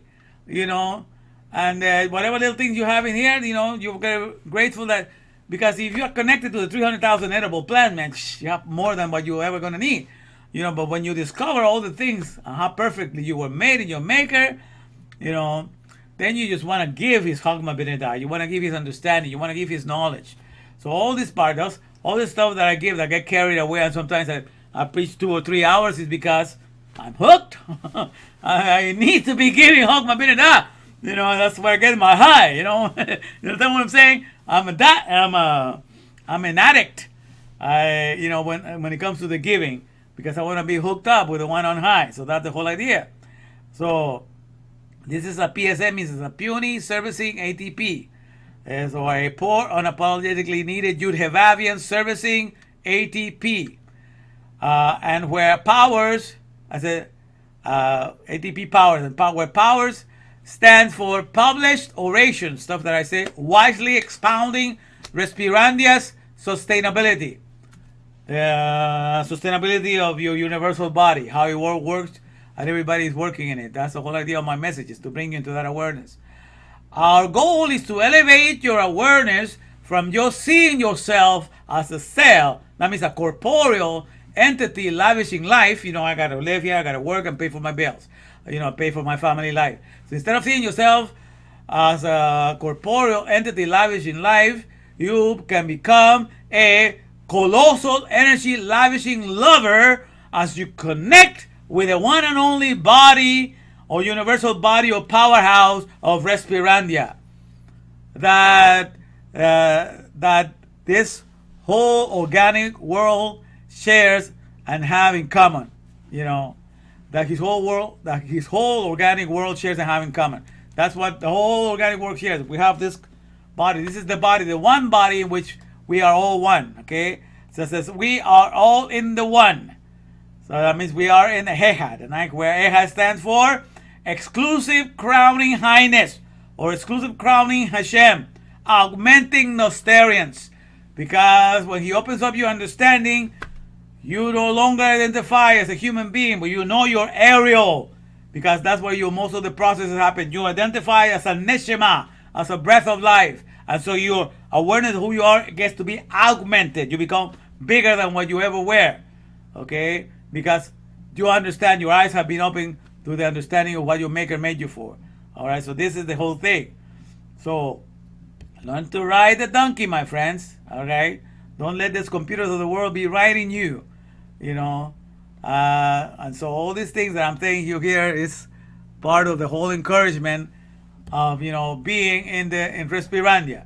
Okay, so this is the whole thing. So we learn. Let me go back to here. So we learn from Eliyahu that power is the processes of respiration fusions. That's his name. And so we've proven by this thing that where they ignore the main power running it, which is the Respirandia, they ignore that. We found that the number one power, the square power root, from which everything is coming from and is running everything, is us. It's in us. It's in Respirandia, which is the universal body that we share. The power plant that keeps all of us alive. All right. So this is the power that comes down from heaven, and it comes through us. It heats our body. We're empowered to go work anywhere and keep everything running. And we give us ability to run all the other machinery in this world. But without us, without the wind power, without Respirandia, nothing gets off the ground. So that is clearly established.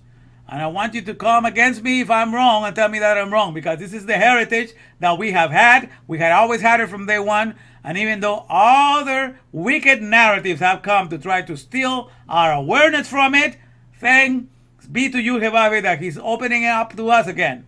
Because he has not left us, in the pit of the dust. He has taken us out of it. He has taken us out of Sheol. We are not residing in the grave of this world.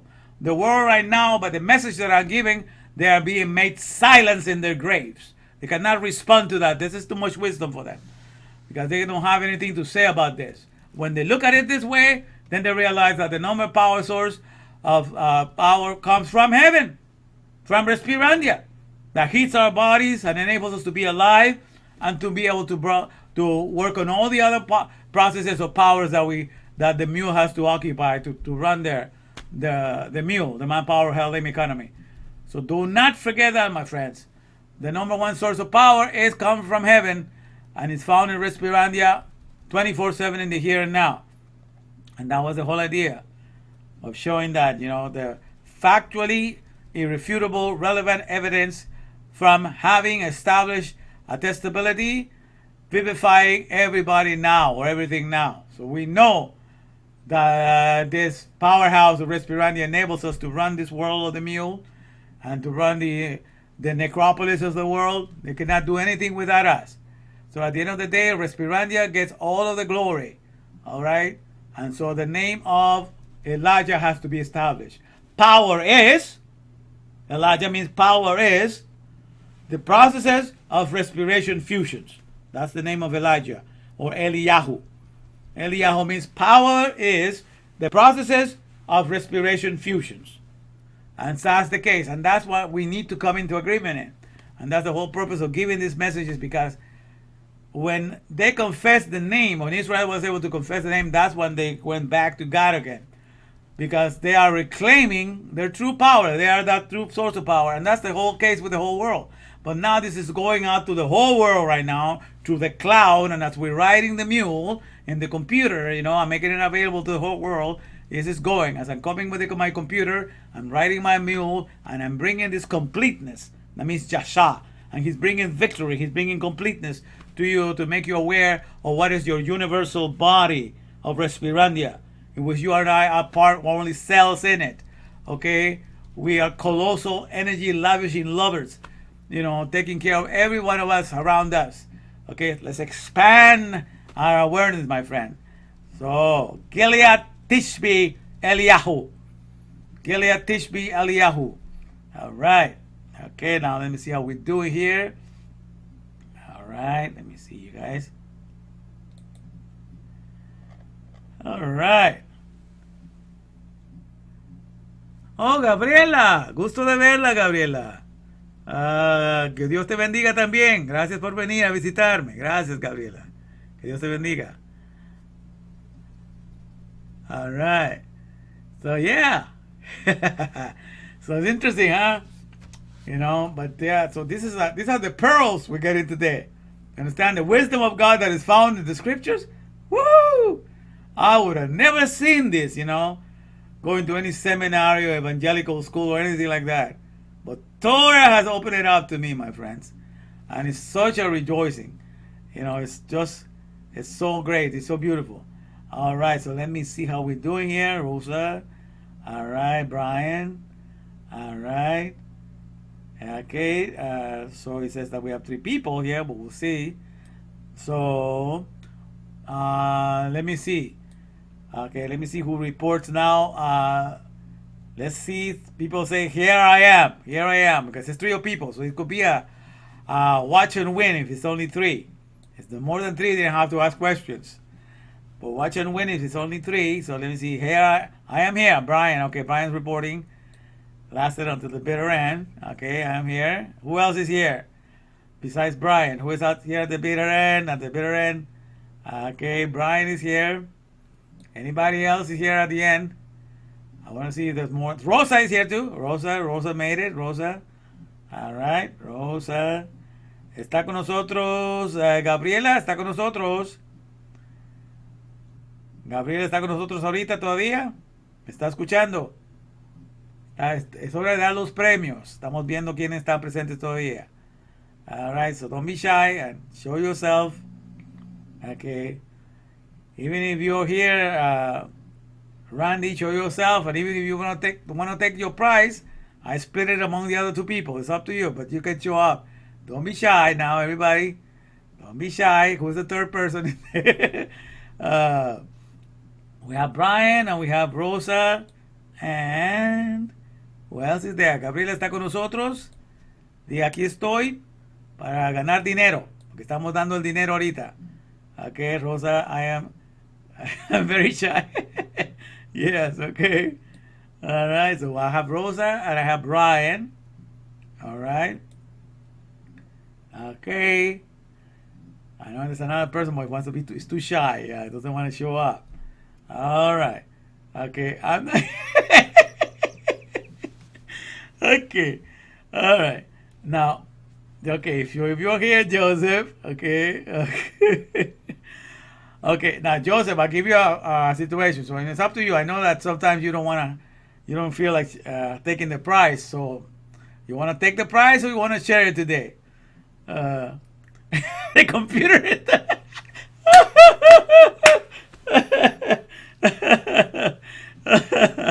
Okay. All right. Okay. Well, I'm just gonna give it. There's 3 of you here that lasted until the end. So the 3 of you gonna get 50. All right. Brian gets 50, and Rosa gets 50, and Joseph Cat's computer gets 50. Joseph Cat Donkey gonna get 50. The computer.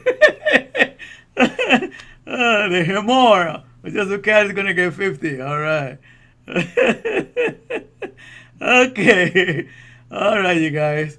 I have fun with this, So I'm glad you were able to make it so I could teach you this lesson today, because this is a very important lesson. You understand? There's secrets that are hidden, but it's for us to connect with our universal body of Respirandia. This is what we all have in common.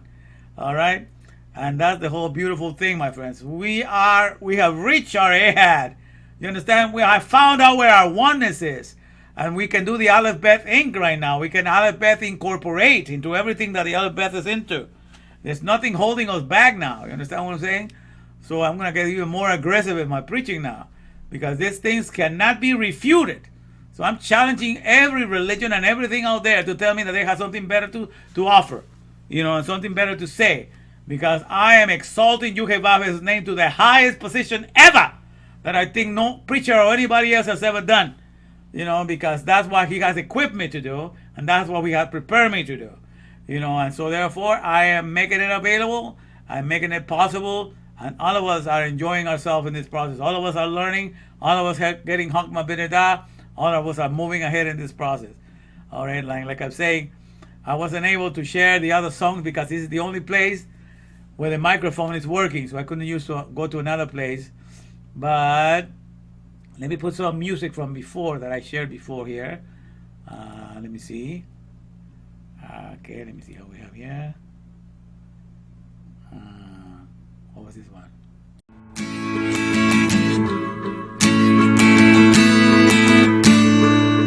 All right, I think I'm getting it. All right.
Yeah.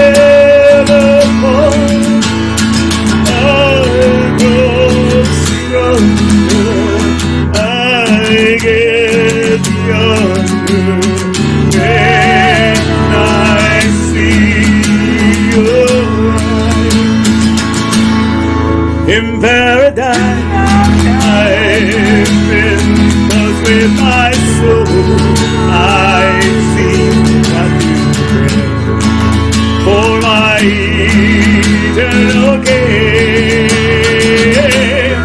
Now everywhere I turn, from your great love I've learned to show your care.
All enemies compass me about, like it says in Psalm 118, but in the name of the Lord, or Yud-Heh-Vav-Heh, I will destroy them. From the first breath to the last breath, Yud-Heh-Vav-Heh, Elohim, we sing. From the first breath to the last breath, Elohim. From the first breath to the last breath, Yud-Heh-Vav-Heh, Elohim, we say. From the first breath to the last breath, Yud-Heh-Vav-Heh, Elohim. From the first breath to the last breath, Yud-Heh-Vav-Heh, Elohim, we say. From the first breath to the last breath, Yud-Heh-Vav-Heh, Elohim. From the first breath to the last breath, Yud-Heh-Vav-Heh, Elohim, we say. From the first breath to the last breath, Yud-Heh-Vav-Heh, Elohim. From the first breath to the last breath, Yud-Heh-Vav-Heh, Elohim, we say. From the first breath to the last breath, Yud-Heh-Vav-Heh, Elohim. From the first breath to the last breath, Yud-Heh-Vav-Heh, Elohim, we say. From the first breath to the last breath, Yud-Heh-Vav-Heh, Elohim. Yud-Heh-Vav-Heh, Elohim. Yud-Heh-Vav-Heh, Elohim.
Habakkuk 2:14. For the earth will be as full of the knowledge of Adonai's glory as water covering the sea.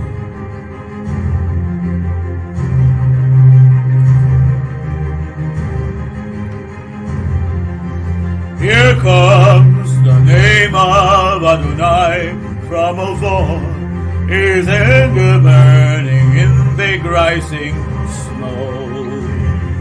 His lips are full to the brim with fury, his tongue a consuming fire. His breath is like an overflowing stream that rises high to squish up all of their necks, to sift the nations with a sieve of vanity, and put a bright oil in the people's mouths to lead them astray. Shema Yisrael, Adonai Eloheinu Adonai Echad. Shema Yisrael, Adonai Eloheinu Adonai Echad. Shema Yisrael, Adonai Eloheinu Adonai Echad. Shema Yisrael, Adonai Eloheinu Adonai Echad. He repays according to their deeds, fury to his foes, reprisal to his enemies. To the coastlands he will repay their due. In the west they will fear the name of Adonai, and likewise in the east his glory. For he will come like a pent-up stream, impelled by the Spirit of Adonai. Then a Redeemer will come to Zion, to those in Jacob who turn from rebellion. So says Adonai.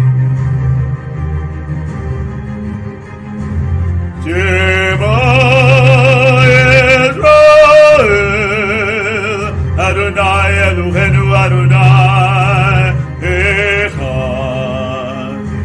Shema Yisrael, Adonai Eloheinu Adonai Echad. Shema Yisrael, Adonai Eloheinu Adonai Echad. Shema Yisrael, Adonai Eloheinu Adonai Echad.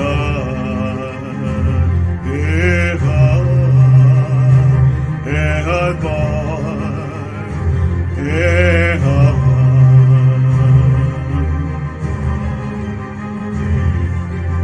For then I will change the people so that they will have your lips to call on the name of Adonai, all of them,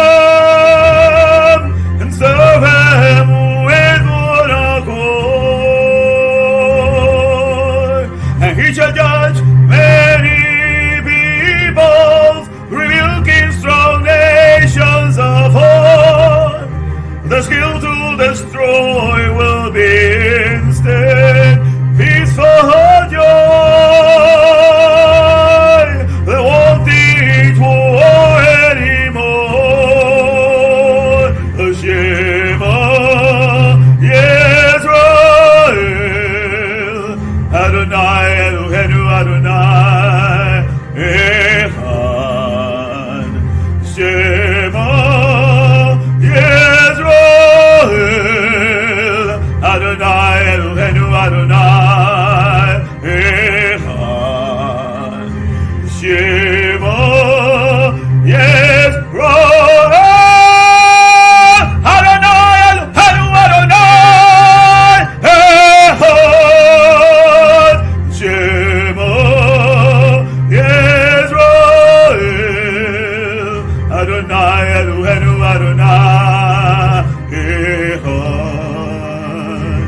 Echad,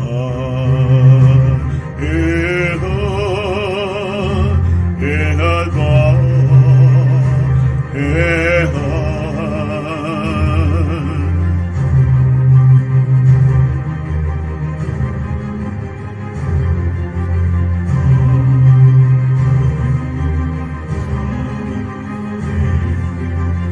The olive, the bed, the Father's come down from above. The Father's strong house is come among us. The olive, the bed, the Father's come down from above. His name that's so strong, the powerhouse of every soul. The olive bedrooms inside of us. The olive, the bed, the Father's come down from above. His name that's so strong, the powerhouse of every soul. The olive bedrooms inside of us. The olive, the bed, the Father's come down from above. His name that's so strong, the powerhouse of every soul. The olive bedrooms inside all of us. The olive, the bed, the Father's come down from above. The name that's so strong, the powerhouse of every soul.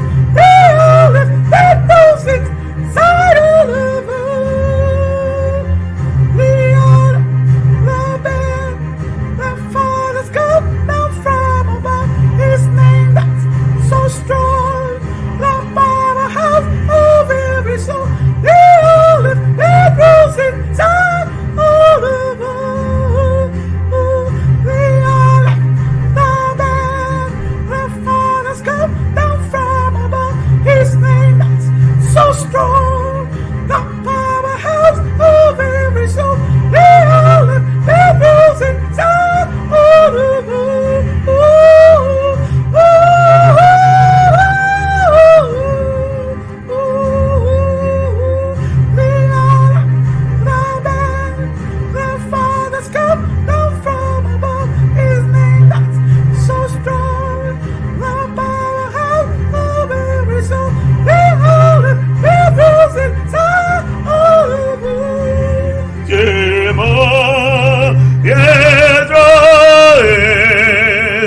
Adonai Eloheinu Adonai Echad. Shema Israel Adonai Eloheinu Adonai Echad. Shema Israel Adonai Eloheinu Adonai. Shema Israel Adonai Eloheinu Adonai Echad. Echad. Echad. Echad ba. Echad. Echad.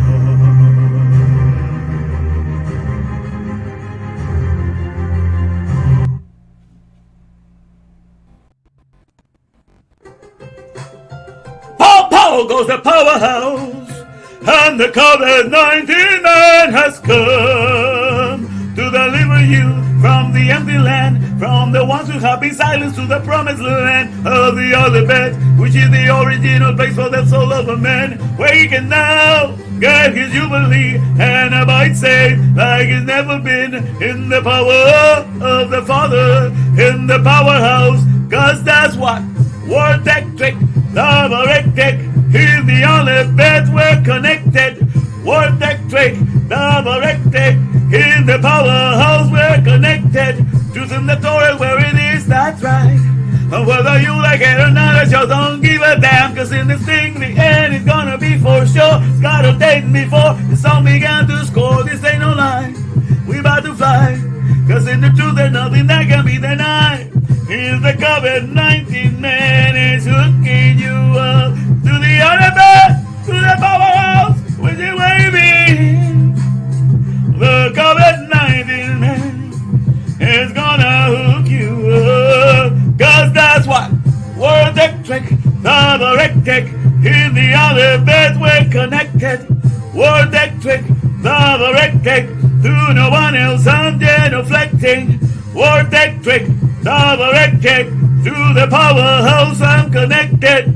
And then I want to get your power back, 'cause you will find in there the powerhouse not scared. You won't be silenced, nobody can touch what you will find in there. Gets to cut the masking back of lies. The righteous now they cries, 'cause the COVID-19 is gonna hook you up to the powerhouse.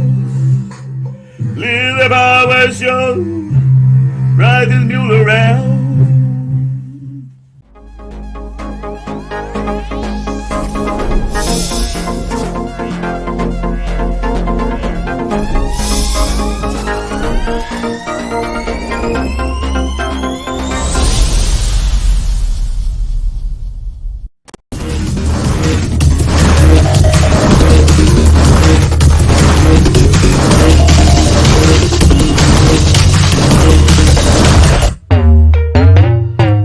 Put your money where your mouth is.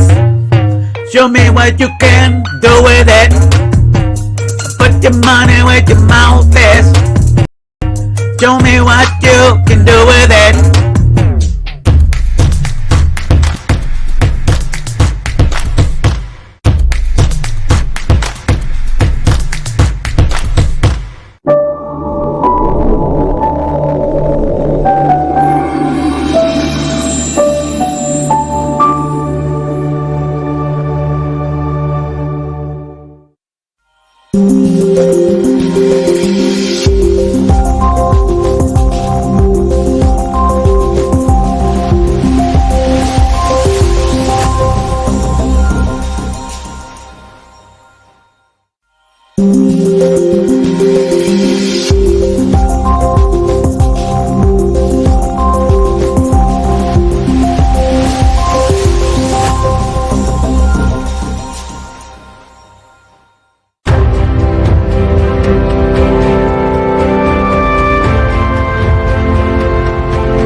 Hello, my fellow, the Barry, and hello, Brian. You made it.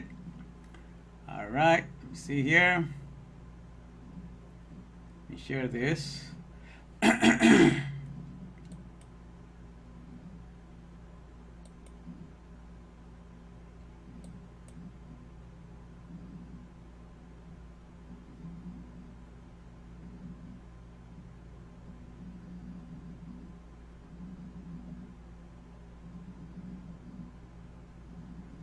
All right, give me a minute here.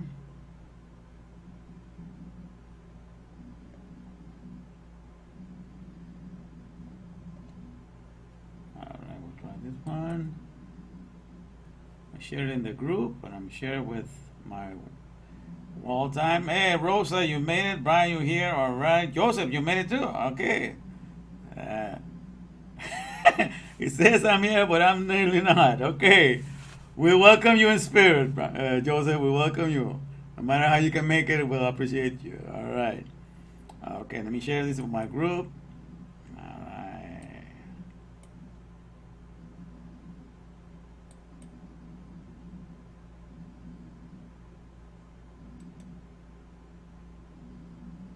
Paste.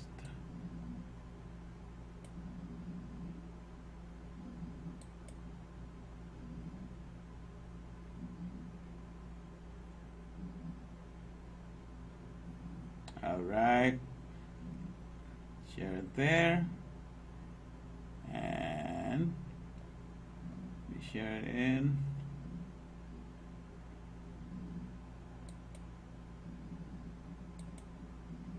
I'm sharing my own timeline too. Let me give me a minute here.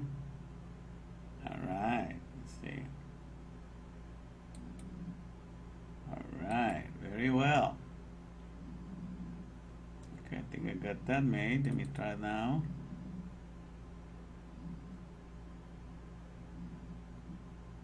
Let me do the intro count.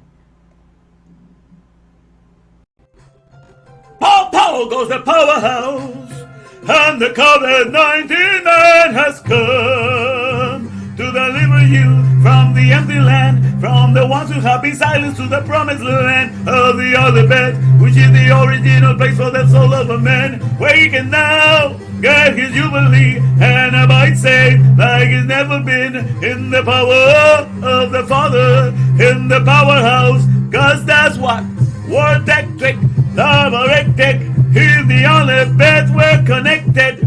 Word Electric, Love Electric, in the powerhouse we're connected. Truth in the Torah where it is, that's right. And whether you like it or not, I sure don't give a damn. Cause in this thing, the end is gonna be for sure. It's got a date before the song began to score. This ain't no lie, we about to fly. Cause in the truth, there's nothing that can be denied. Here's the COVID-19 man is hooking you up to the other bed, to the powerhouse, with you waving. The COVID-19 man is gonna hook you up. Cause that's what Word Electric, Love Electric, in the other bed we're connected. Word Electric, Love Electric, to no one else I'm genuflecting. Word Electric, Love Electric, to the powerhouse I'm connected. And then I want to get your power back, cause you will find in there the powerhouse not scared. You won't be silenced, nobody can touch what you will find in there. Gets to cut the masking back of lies, the righteous now they cries, cause the COVID-19 is gonna hook you up to the powerhouse. Live the power show, ride this mule around.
All right, my fellow Bavarians, we made it. One more week again. I don't know but where you're at, but I'm so hot here where I'm at. I don't think I'm going to last for a long time. I'm just going to stick to an hour today. It's very hot. And I don't know if I can put up with this. But I'm glad you were able to show up. And we're going to be talking today more about, different things that we can go into now that I have the whole lesson plan now. As you can see, I have Aleph Bet Inc. there. Now it's official. That's what I want to be looking into. The Aleph Bet Incorporation. That means the embodiment. That's what you were made. You and I were made to have an embodiment of the alphabet wherever it goes. The alphabet is our leader, because every company uses the alphabet to write a manual. So when you go to a company, you are introduced to the alphabet that was utilized to make that manual and to give it a certain form and shape for the particular product and service. So what you do, your soul gets to embody the alphabet. You guys get to embody the alphabet that's found in there. Okay, let me take this down. And that's what happens. So you're constantly, no matter where you go in this world, especially this world of the mule, of the Silicon Valley life in which we're caught up right now, everybody has to use the alphabet. There's no escaping it. So no matter what place of work you go there to embody, to incorporate the alphabet in that manual. So therefore you can become aware of what is the product and service that it has fashioned and is going to be taken care of. Or therefore, when you embody the alphabet of that particular product and service, you become the father and mother to that alphabet that's written, that manual. That's how it happens. So that's what we do in our whole life that we're here. As long as we're guided by letters, we are always incorporating the alphabet in each manual that we go to work to. So that's non-stop. That's undeniably so. So therefore, that's what we do. So might as well learn to incorporate the Aleph Bet of Torah. Okay, that's the manual that tells us how the fusion powers of the respiration. Because you understand that when God made the flesh and when we make the whole organic world is the freest energy supplier of anything in the world.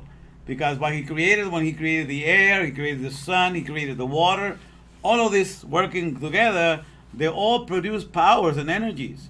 So that all of us depend on one another. The energy that comes through the respirations, through the air. The oxygen, the carbon dioxide, all of these things, all those bring energies to us and to the trees.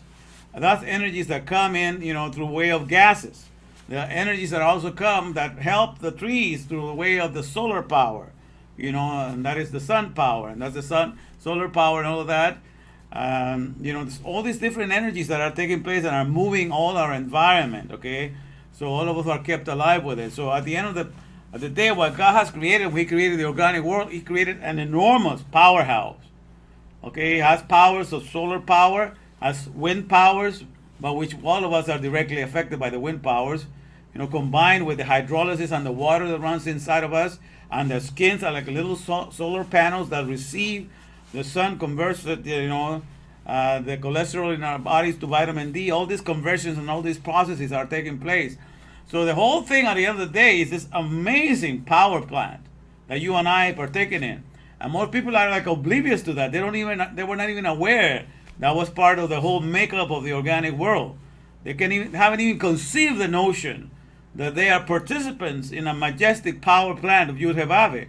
They have no idea whatsoever. They're completely blinded to it.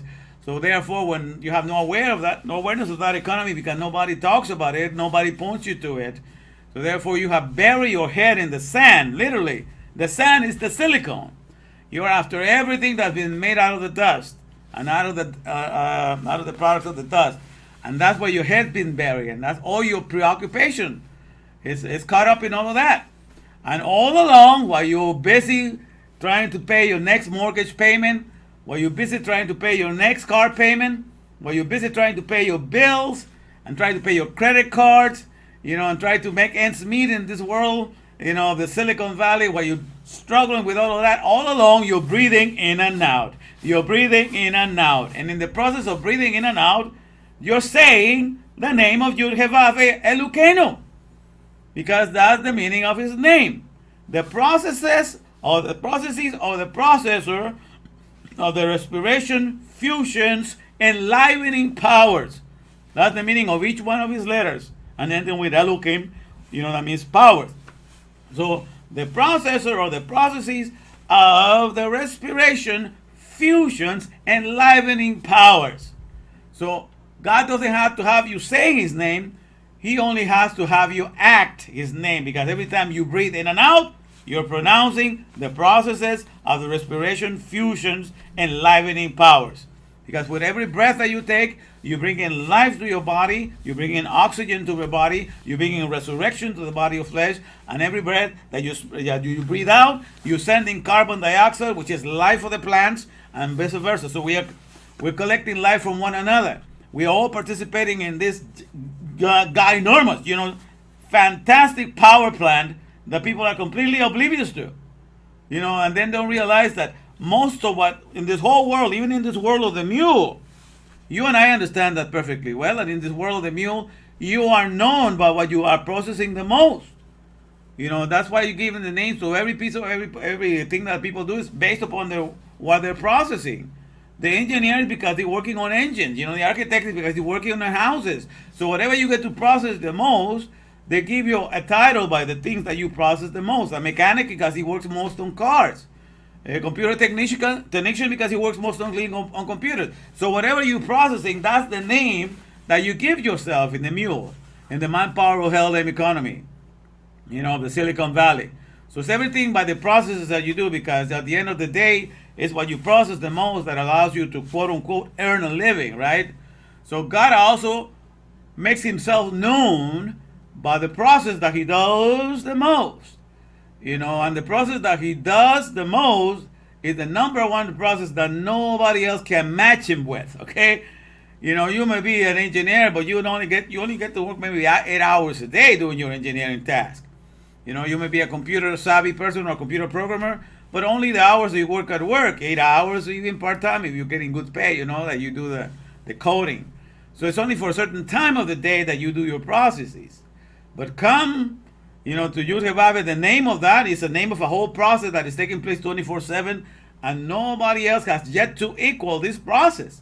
And this process is taking place in the oxygen sea, in which you and I live, in the oxygen sea surrounded by this air, and also in the hydrogen sea, in the waters of the sea, with all the creatures that live on the water. And these are the respirations that are taking place.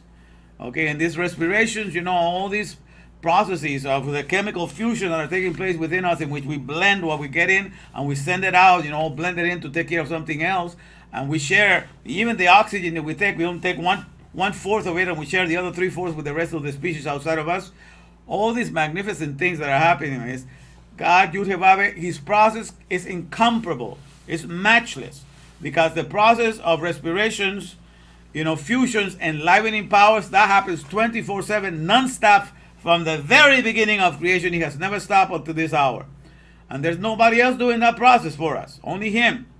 So he's our number one source of power to stay alive on a second-by-second basis, because the oxygen keeps us resurrected.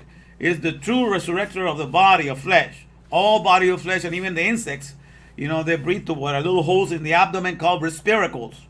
I remember that name because it sounds like miracles, but it's respiracles, the little holes in the abdomen, and that's how they breathe the oxygen. So all flesh, including insects, they get revived by oxygen. They get resuscitated on a second-by-second basis. And then we send out carbon dioxide for the plant. So this is a beautiful exchange that's going on. So this is a power plant in which you and I exist, and we live for that. And then what you have to remember, though, that we get to process the most during the day, and any given time during the day, what we're processing the most is the air that we breathe. You get to process some of the solids when you have breakfast, lunch, and dinner, and maybe some snacks in between. That you're processing some of the solids, and you get to process some of the liquids. When you drink your coffee, you drink your water, you drink your sports beverage, you drink your sodas, whatever it is that you drink during the whole day. You're processing all these liquids. Your ice cream, if it's cold, if it's hot, like in summertime, whatever. So. But it's not 24/7 that you're processing liquids, and it's not 24/7 that you're processing solids. So in a total of a daytime, if you get really eat good, you might eat and process solids and liquids about 14 pounds. Like 4 or 5 pounds of solids. That's the solid meals you eat, and the whole day. and maybe liquids, whatever you drink the whole day, 9 to 10 pounds of liquids. So I say an average of 14 pounds of solids and liquids that you process every day. And what counts to God is, what are you processing that keeps you alive, that gives you health and longevity? That's what the Bible counts as something that is really worth processing. So if you're processing 4 or 5 pounds of food, if they're not junk food, if they're not processed foods, but they're actually sun-baked foods like the ones from the fruits and vegetables that you get out there, and you're eating well, you're eating healthy, then you're giving yourself health and longevity, and you're processing health and longevity through your body. If you're not processing that but junk food, then you're just giving death to your body and burdening the body and leading it to an early grave, because you're not eating what causes. So with God is, what are the things that you're processing that are keeping you alive and with health and longevity? So if you were doing it the right way, that means 14 pounds of solids and liquids. If you were taking all of that, from the pure water, the pure fruits and vegetables that you get from the real fruit, not just from this processed stuff and concentrate juices or whatever, the real thing. If you were doing that, then all of that, if that's all you're interested in doing, all of that compared to the rest of the stuff that you're processing, but only those 14 pounds of solids and liquids, that's only 0.0635% of what this body of flesh, this body that you have, gets to process to keep you alive. So every day, if you only focus upon the solids and liquids of the good garden, of the fruits and vegetables, of the waters and the fruits, juices and all of that, if you just focus on eating that, and that's your main concern, just to make sure that you process those right foods, because that's the only way to stay healthy in that way. If you focus on giving yourself those solids and those liquids, if you do that, that only is 0.0635% of what you get to process during the day. What happens to the other 99.9365%? What happened to that? What is that you're processing the other 99.9365% to stay alive and to stay healthy? That is the air, my fellow Bavarians. The air. You're breathing 22,000 pounds of air every day, 24/7. So that's what this body of flesh is processing the most. 14 pounds of solids and liquids. And if you're eating it from the real, fruits and vegetables and real pure waters and juices and stuff like that, then you're giving yourself health and longevity. But if you're processing that 14 pounds from the processed foods, from the junk food, from the fast foods, from all the soda, coffee, and all the other stuff, you're just hastening the day of your demise. You're running to that grave like nobody else. Like it's nobody else's business. You're calling on death. Come and get me. I'm ready for you. That's what you're doing. So you're not even processing any life whatsoever. You just one day closer to the grave. I'm sorry, but that's the fact. So most people that live off of junk food, they're not even processing a little bit of what is good for their life. So all the processes they're doing is only death-producing processes. But you want to be caught up in the life-producing processes. And that is eating the healthy stuff. And the air, you can't help it. It's good. The air is going to be healthy most of the time because, you're getting the oxygen coming in through it. So there's no escaping that. But the fact is that you process this body of flesh is nothing but a respirator and a ventilator. It just sends air out, takes air in, mixes it there, has fusion, sends it out on the vitaminized for the plants to get it the correct way. So these are the things that are happening. You understand what I'm saying? And these are the things that people have lost sight of. So when you become aware that there's a whole field that you have ignored because nobody's explaining it to you, and that is found in the name, the process that is done the most, which is the processes of the respiration fusions enlivening powers. And all of that spells the name of Yud-He-Vav Elohim. Or you got Yud-He-Vav, they don't want to say the whole name. Whatever you call them, but Yud-He-Vav Elokeinu or Elohim. Yud-He-Vav Elohim. All of that spells out the process. And that's why this is the process that keeps us alive, because we have breath 24/7. Therefore, we are all the products, of the processes of Yud-He-Vav Elokeinu. Because in every breath that we take, we're saying His name in functionality, not just phonetically. When I say Yud-He-Vav Elokeinu, I'm saying his name phonetically. That means I'm enunciating a word. But when I breathe in and out, I have said his name functionally. In the function of doing that, I have said his name clearly. And that's the way God likes to name his name to be said. You can't help it but do it. So let everyone that has breath praise the Lord. So everything that can breathe in and out, in that functionality of breathing in and out, you're saying, whether you're an insect, whether you are, a lion, whether you're a zebra, whatever you are, but you take any breath, you'll see in the creature, you also get in all these respirations. Everything that you take in as a way of respiration, you are pronouncing the processes of the respiration, fusions, enlivening powers. You're pronouncing the name of Yud-Heh-Vav in functionality. There's no other name like that. You understand? I mean, in Christianity, you're not going to find a name in there that points to that second-to-second processes that is happening on a daily to keep us alive. You don't find that name in there. You don't find it in Islam. You don't find it in any other religion. Just in the Torah, which points us, to all that is written. For thy word, O Lord, is written in the heavens. Thy word is established as the author, as the CEO of the heavens. So that's what we have. In the Bible says, thy word, O Lord, is settled in heaven. Okay? So it's running the processes of the sky. So when you realize that 99.9365% of you is just processing of air that you do all day long, and you're working, everybody that has a flesh, everybody that's working in the organic, born in the organic world, you're working for Yud-Heh-Vav 24/7 doing the respiration processes. And you better not complain, because if you don't like working with him, you stop. Then try to quit the job. Try to stop breathing for an hour, see if you're going to last. So you're going to drop dead before you get to, probably not even 5 or 6 minutes. So people say that I can hold their breath for 20 minutes. I tip my hat to you. I can't even do that myself. But that's amazing. But what I'm saying is, you cannot fast from air. You cannot get away from working for Yud-Heh-Vav 24/7. That's the main job that all flesh gets to do. All plants get to participate. The whole organic world is working for him. You understand? So that's the number one notion. But it's so easy of a job that we can be engaged in other things. You know what I'm saying? We can be working in the mule. Okay, we can be working in the manpower of LM economy that can appropriate itself.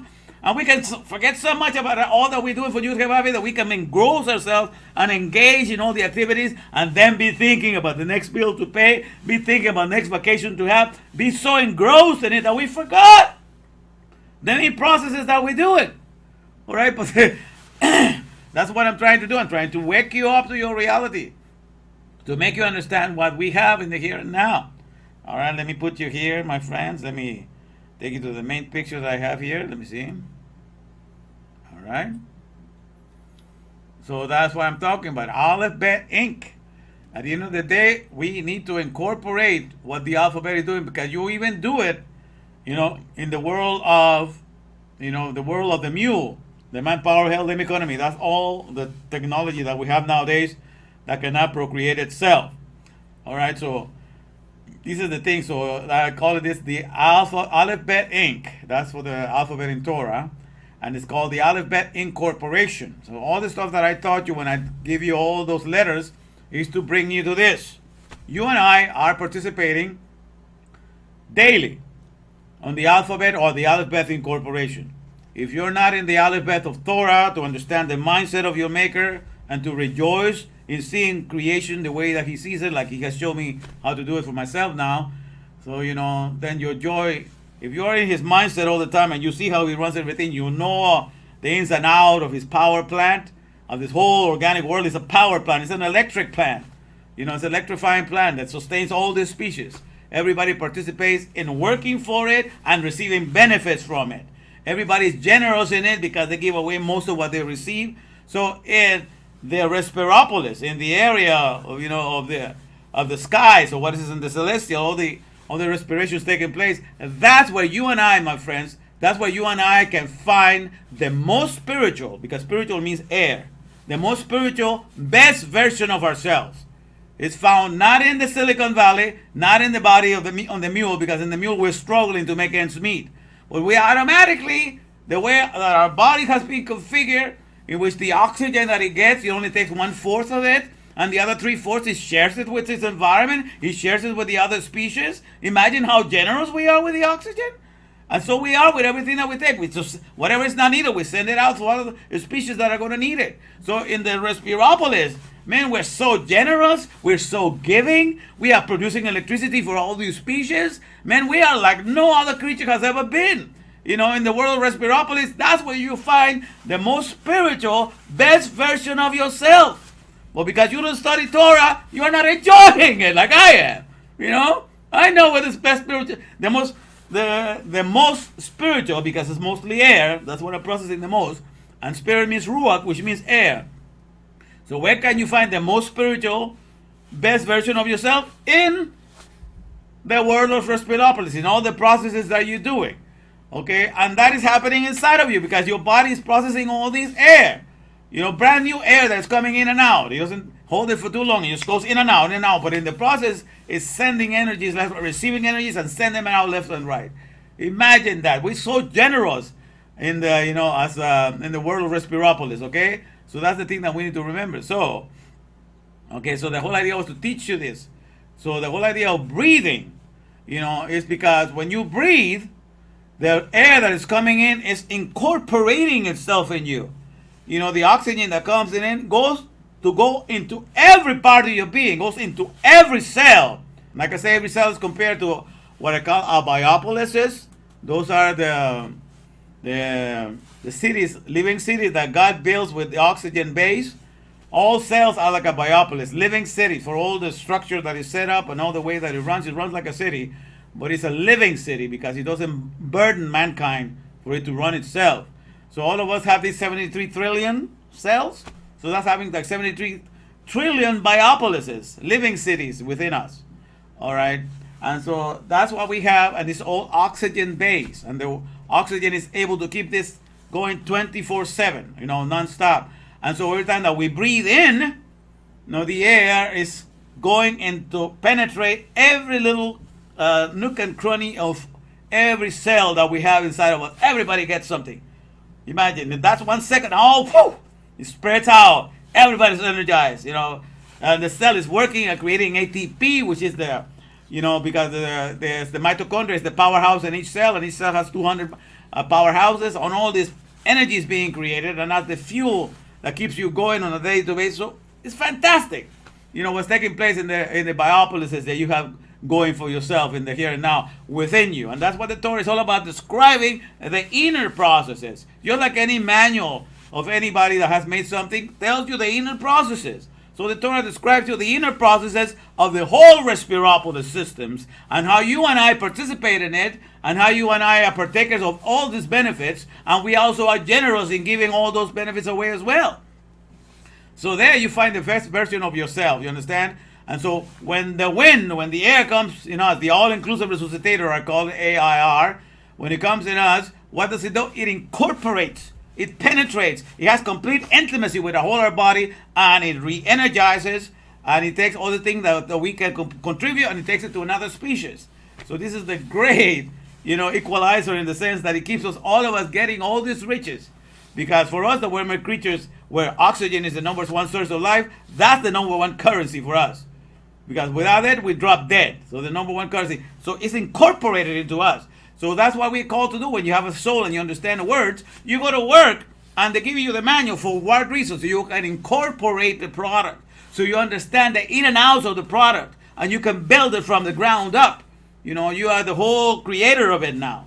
You're the whole father and mother to it. So that's what happens with each book. You get to imitate what the air does 24/7 on a second-by-second basis. You might take a little time doing it, but it's more slower that way. But what the air doing is the alphabet incorporating. It's incorporating you, because your body is a picture of a strong body, of a strong tower. You know, holding all these organs and everything in it. So that's an alphabet. The picture of alphabet is a strong tower. Okay, and he goes inside and he knows all the in and outs of your. That's an Aleph Beth incorporation. So it's happening in every breath that I take. An Aleph Beth incorporation is taking place. And also when you go and learn everything from inside and out, you're doing an Aleph Beth incorporation. You know, so there's no denying that. You understand what I'm saying? So my whole idea is to try to tell you, man, If you're not doing the incorporation to find out all the where the most spiritual best version of yourself can be found, you're really losing out. You really have missed out. Your whole existence is just gone in vain because you can never open your eyes to see where the most spiritual best version of yourself is found. The most spiritual best version of yourself is always going to be in Respiropolis, because there you work perfectly for what God made you. Okay, when it says in Ecclesiastes 7:29, this one thing I know. Let me take you here. And here, bring you here to this one.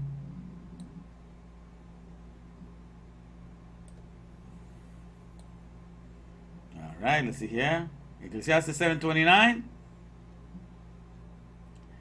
This is Ecclesiastes 7:29. Behold, this only have I found. I have figured this out. This, the greatest, the wisest man on earth at the time says, "Behold, this only have I found, that God made man upright."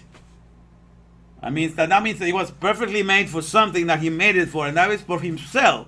But when you understand his name and what he stands, then you can add that in there. You made him perfect for who? You made him perfect for the processes. You made him perfect for the processes of the respiration, fusions, enlivening powers. He was perfectly equipped, perfectly wired, perfectly set up, and so was all the organic world. So they're able to take respirations, they're able to use it properly for their own existence, they were able to send them out and distribute it. Every part of the organic world was perfectly suited to work for this majestic wind power plant. You understand? This powerhouse. So all of it, God meant perfect for that, to participate in that, and so that everything is being taken care of. But, what he said, but they have sought out many inventions. They have sought other alternatives to pursue. Okay? So you were made perfect to work for God's wind powerhouse, for God's wind power plant. That's what you were perfectly suited for, because even when you're ignorant and you're unaware of it, that's what you do 24/7. 24/7, you are participating in Yud Kei Vav Hei Elokim. You are participating in the processes of the respiration, fusion, enlivening powers. And that's the meaning of his name. So, how perfect are we for? We are perfect for it. We want to breathe. It's not that we are against breathing. We all want to participate in it. But we forgot that we were made for this process. So everything was made for you. 300,000 edible plants. What else can you do for yourself? These modern cities and the mule now only make sure that you only have access to 200 of them. And even of those 200 edible plants, you don't even eat 20 a day or 20 in a week. That's how decrepit and how weak you are. Okay, so because we have gotten away, we have sought other things. We have sought processed foods. We have sought to make the mule or the necropolises be the place where we want to flourish and be successful in a necropolis. What's a necropolis? It's a dead city. A city that is just like all the modern technology that you cannot plant it and it grows by itself. It has to burden you for you to make it happen for them. Everything has to have a man-made plant, a man-made factory. And there people go to work to wrap it up and set it up from the beginning. It's not like God's made plants, where the plant doesn't bother mankind to come and help him make the fruit. The species of the animals, like the mare, the female horse, doesn't bother. That's why I call it the multiply and replenish. The economy doesn't bother. It's not like the mule. The mule bothers mankind because to have more mules, you gotta go, crossbreeding species there to create more of those. So that's why I call all the economy that's not procreated by themselves is a lame economy. It's a manpower of hell lame economy. It's a mule economy. All right. So, but this whole thing. So that's what man decided to do. Having everything perfect, all the stuff supplied, plenty of variety. He decided to try something else for his own. All right.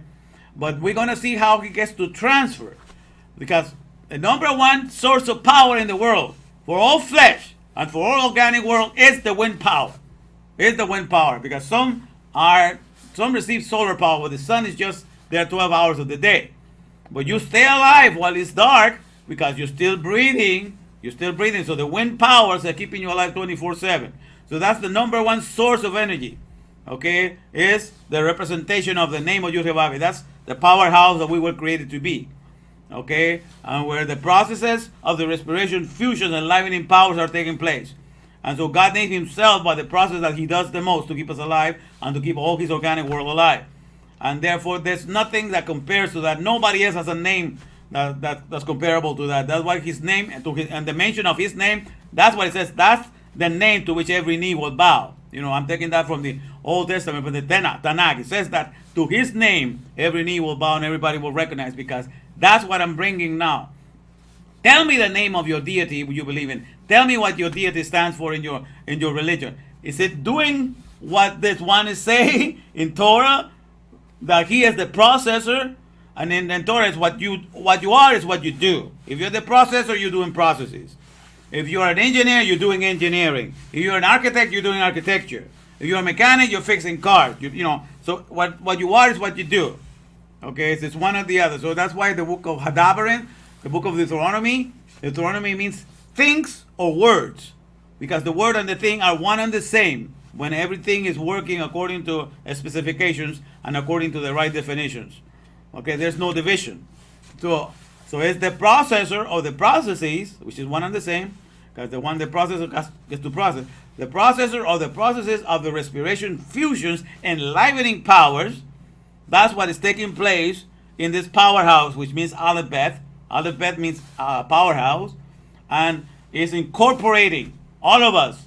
God is having intimacy with our flesh in the air, the way that it comes in and the way that it keeps us alive. All the air has intimacy constantly 24/7.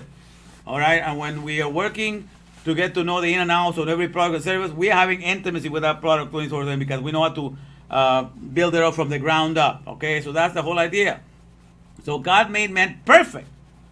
He was upright, So that's why I put it here to understand it better. God made man under precise, rigorous, intelligent guidelines, highly thoughtful, or highly Thotharian, right? So, but they have sought out many inventions.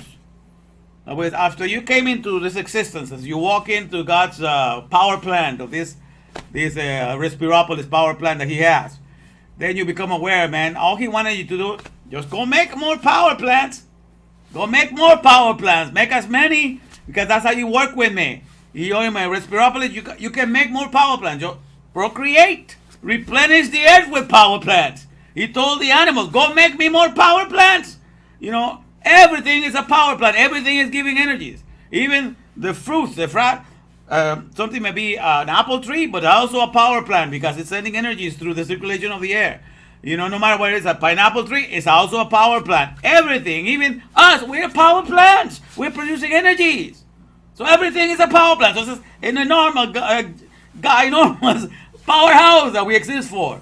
And that was perfectly made for that. So at the end of the day, everything was there. 300,000 edible plants. Man, get busy producing power plants.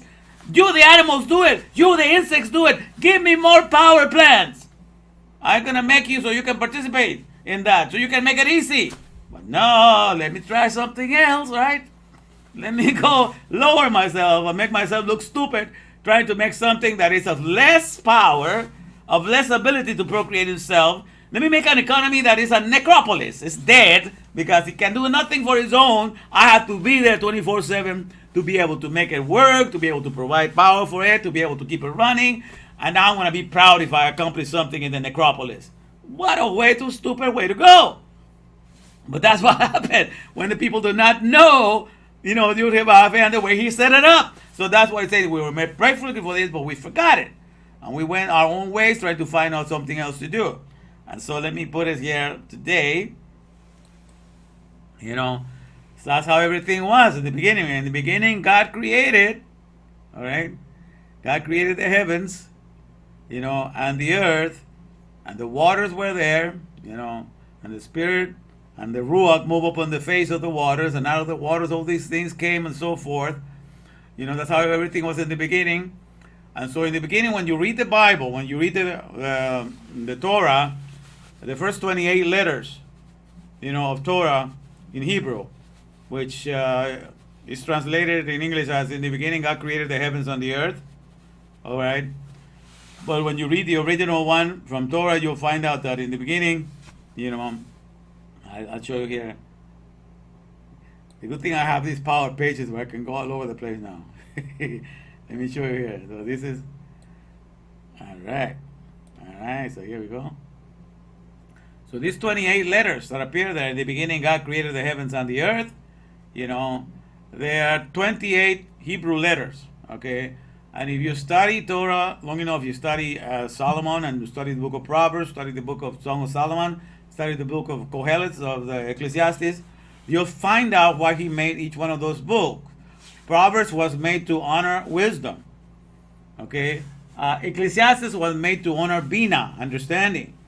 And Song of Solomon was the book of knowledge or intimacy, or Jada, was made to honor dots, or to get to know. So it's wisdom, understanding, and knowledge. And then you are able to connect, because in the book of the Proverbs, it calls wisdom is the principal thing. So with all that getting, get wisdom, but with all that getting, get understanding. So when it tells you that wisdom, which Chokmah, is the principle, it says is the Reshit. So the Reshit is the head of a woman.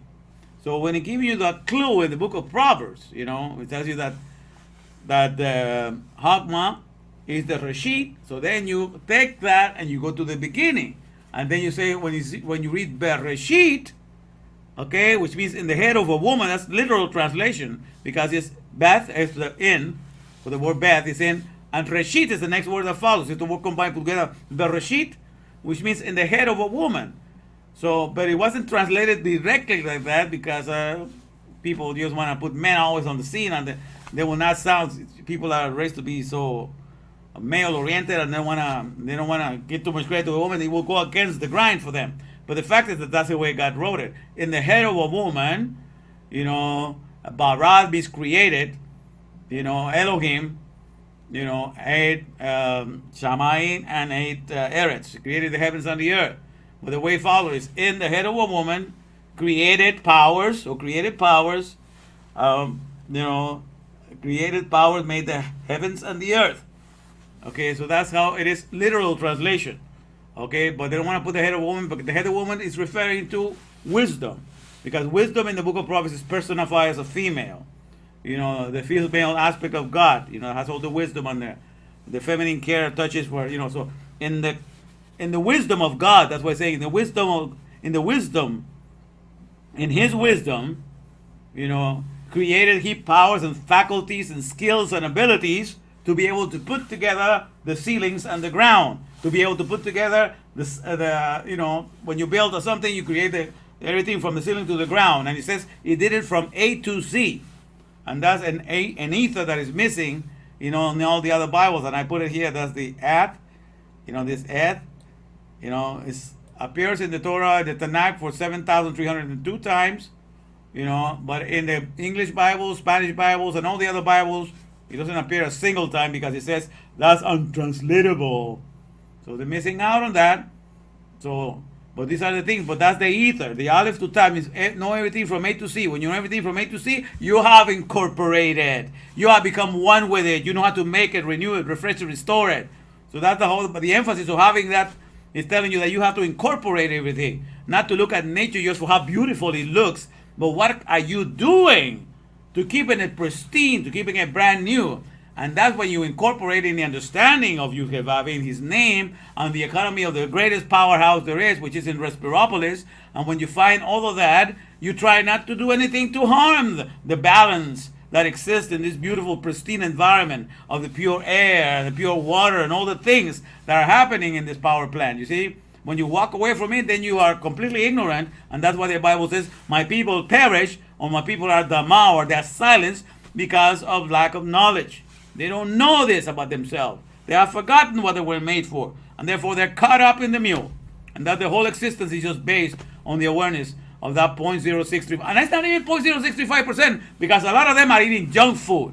So it might be 0.00063%, because they barely touch some good stuff. So they're barely dying. They only completely die. They're depressed to their wits and everything, because they're not aware of the true economy for which they were created. Okay, so you understand. So this is, but in this 28, let me take you back here. All right, so in this 28 letters, it gives you this. So you can either look at the heavens and the earth, or you can get Chokmah Bineda, because in those, the whole 28 letters is pointing, to Chokmah Bineda. It's all hidden. It's all in code. And so that's what 28 means, strength. It's koach. It's just strength. You have a strong foundation. So the Bible is written in both ways, either to entertain the looker that just wants to enjoy the view, or entertain the ones that wants to see to it how it works and to want to incorporate the alphabet and become intimate with the maker. So it gives you the choice. You can either just be a looker of things and just be a consumer in this world, or you want to incorporate in how I made it and want to have intimacy with me and be a creator in this world and participate in all the things that I have enabled you to participate. And I have made it easy for you to be part of. It's just a matter of breathing in and out, and it happens. Everything is perfectly out there. So this is how it was at the beginning. So everything was made, as we can see here. Now we have all these cars going down there. We have these things that have been built up by Hagma Benedai, call it. All this. By the way, this is a picture of Constantinople, because I have Google what a picture of Constantinople would look like, and this is what they have it now. For the modern age, this is the remains of Constantinople. Constantinople was considered to be the capital city of the Empire of Rome. Okay, so I've changed the name of that. So I've taken this and I call it Constantinople, because you're either living for the awareness of Respiropolis, which is all that includes all the processes that are happening in the air that mentions the name of Yud-Heh-Vav. You're either living for that, or if you're completely dead to that and you're unaware of that, then you're caught up in Constantinople, in the necropolises, because all these cities, no matter how beautiful it might look with their towers and all the things, the work on the arches, all the things that they have, no matter how beautiful it looks, all these cities, they cannot procreate themselves. They're dead. They're necropolises. They're dead cities. They're not, like each one of your cells is a living city. That's how Biopolis is. And that's something to be in awe of, how it just functions without bothering you one bit, While these ones, they need all your attention. You got to be daily maintenance, vacuuming daily. It's daily maintenance. These things are completely dead. But you want to take pride that you have accomplished something in the necropolis. That's the way the whole world has gone. They've gone bananas. They've gone absurd. You're nuts. Somebody I was watching. I don't know if this is he was saying. I was watching this rabbi, and he was saying the word hidiot. A hidiot. I don't know if that the word means idiot, but I like the way he said it. You become a hidiot. I don't know. I don't know if Joseph can confirm that. Is that how you say idiot in Hebrew? A hidiot, because don't become a hidiot. And I thought he was saying idiot, because I couldn't understand, but it sounded like idiot. I thought that's an interesting way he sounded. So if that means idiot or not, but the thing is, you don't have to be a idiot. Okay, you don't have to be a dummy. Open the Torah, recognize, what you were made for the Respiropolis, and claim your position. And get away from this world that's trying to just, be all preoccupied or worried and trying to make something of yourself in the necropolis. The necropolis is dead already. You can work and enjoy it. And necropolis, to me now, they're like the theme parks of where you go to show Yud-Heh-Vav's Elohim powers, because it's completely dead, and everything you do in the mule is showing powers, because he has to run by what you do. He has to use your intellect for you to think on his behalf. He has to use your wittiness and your savviness for you to be able to do things for them. Everything is dead. So there you get to really display. And in the workplace, that's what you do, displaying all the powers, all you can do for the dead things. You understand? So it becomes like a theme park of showing off all of Elohim's powers, because everything is dead. It's not like you have to do something for yourselves. Your cells are Biopolis, so you have to eat the right stuff, drink the right stuff, and it just takes care of themselves. But in the necropolis is, you got to go show up, all that Elohim can do, then you will be able to go from place to place, read the manual, and be able to do something for the car. Read the manual, be able to do something for a computer. Read the manual, be able to do something for a dishwasher. That's that display of power, the display of Elohim. So it becomes like a theme park. For me, that's how it is. Because that's what creation is, But it's not the place that is my reality. My reality, the best expression of myself, is found in Respiropolis. That's why I do most of the processes, without even thinking about it. So it gives me time to concentrate and to think of Yud-Heh-Vav in his name, and how wonderful it is. There's no other, that's why there's no other name like that.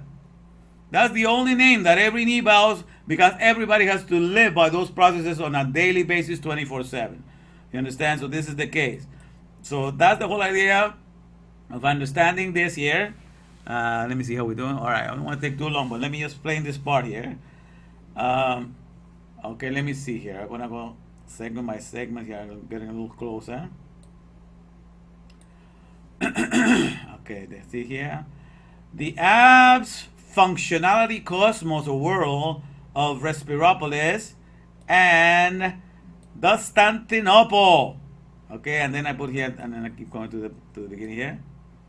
It says, his greatest groundbreaking necropolis, because God says the whole wicked, the wicked shall be turned into a grave. That's what it's related to hell as Sheol. The wicked shall be turned, or shall be converted, shall be used as a grave.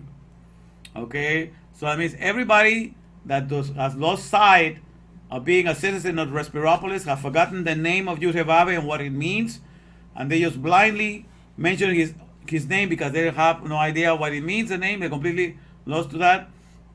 All these people are found, they become burial ground. What are they a burial ground for? They are burial ground for the Aleph Bet of Torah.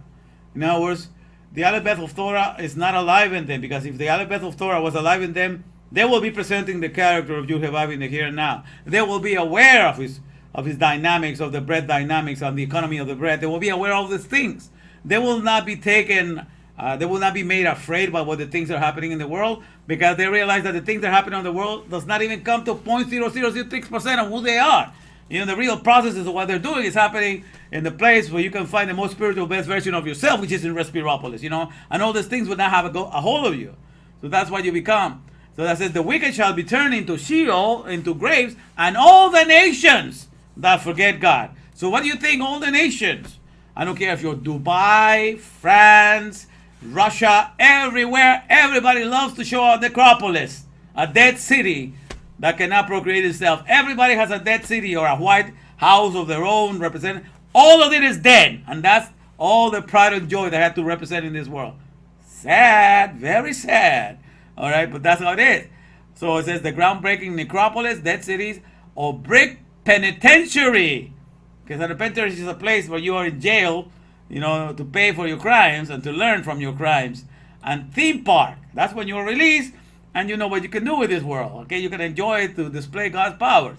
All right, and that's for a person that want to be Hahamin, a student, a wise student all the time.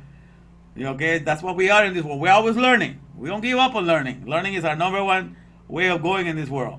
All right, so this is what I have here. So let me say, so the whole thing here. So here, let me focus on this one.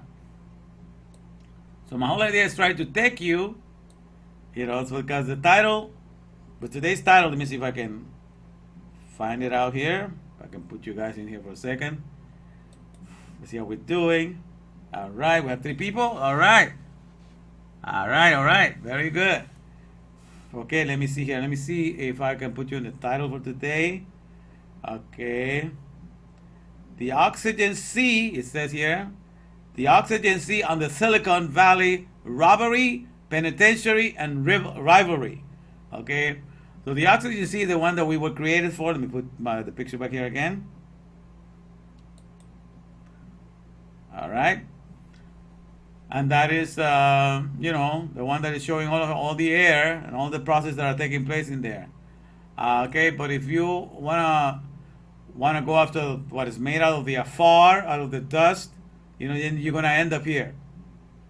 You know, and that's why I put the silicone, because that's a silicone that they put on your head when you're not learning the lessons you're supposed to learn. All right.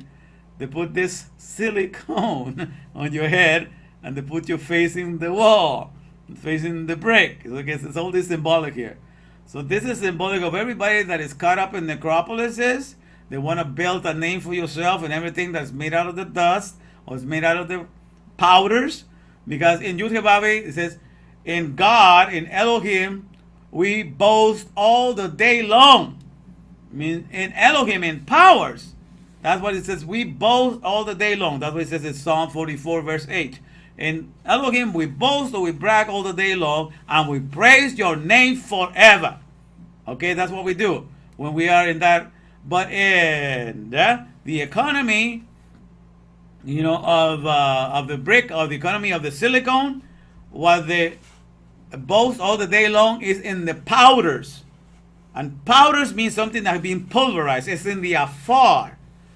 Okay, because whether you believe it or not, what happens is you have powers of resuscitating the flesh and resuscitating the trees by the air and the gases in the air. You have all those powers. But when you don't have all those powers to brag, you find an environment that you can find powders that also have powers. And they're powders, things that are made out of the dust, things that are pulverized, things that are made into ashes, that actually have power to energize the silicon world, energize the world of the silicon. And that's what they brag about. The things that gives the power so they can make their necropolis look like they're alive. Oh, there's light in this house. Oh, there's my computer can work. My computer is alive. No, they only run by these powders, because at the end of the day, everything comes from a powder. Most energy, the one that produces most electricity in the world, still coal. The coal mines, the coal power produces a lot, about 36 to 38% of the electricity of the whole world. So most of it is still made by it. And so at the end of the day, that's the coal producing that. And I'm going to play a little video about that, okay, to give you an idea how the processes are transferred. How we become dumbed down or dumbified, made dumb, because we yield our powers. We have the power of oxygen 24/7. But we yield that power, that we ignore that we have that power, and we transfer it to something that's made out of pulverized, it's made into powders, and we say that has the energy. And then that thing gets to transfer that energy into something else, like into water, and it becomes heated up and it becomes thermal energy. And that transfers it to a turbine, and that turbine transfers it to an electric pole. So it's a transfer of powers. That's what's happening in nature. In nature, it's only a transfer of powers that are taking place. Let me put the title for today here, and then I pray the thing. Okay, this is what we were made for. All right, let me get this thing here. All right. So the processes of respiration, fusions, enlivening powers. That's all in the name of Yud He Vav He, Elohim. Okay, that's what we do. But what we end up doing, we were made that we were condemned to follow the powder, to become a forest dust or powdery stuff. A forest, we're condemned, unto dust thou art and unto dust shall you return. So that means you're going to work for only the awareness of the things that are made out of the dust. And take pride of the things that are being made out of the dust. And what are people doing in this world? They take pride of the Lamborghini, they take pride of their iPhone, they take pride of everything that's been made from the products of the dust. Especially all the semiconductors and everything, and those are all made from the silicon. Neon lights are made from silicon. And even when they want to grant power, to the sun as being solar power, the solar panels are made out of silicon. Okay, so the thing is, everything is made out of the dust. Okay, so even the energy that you're getting it from the sun, you're getting it through the vehicle of the silicon, from the dust. All right, the element number 14 found on the earth.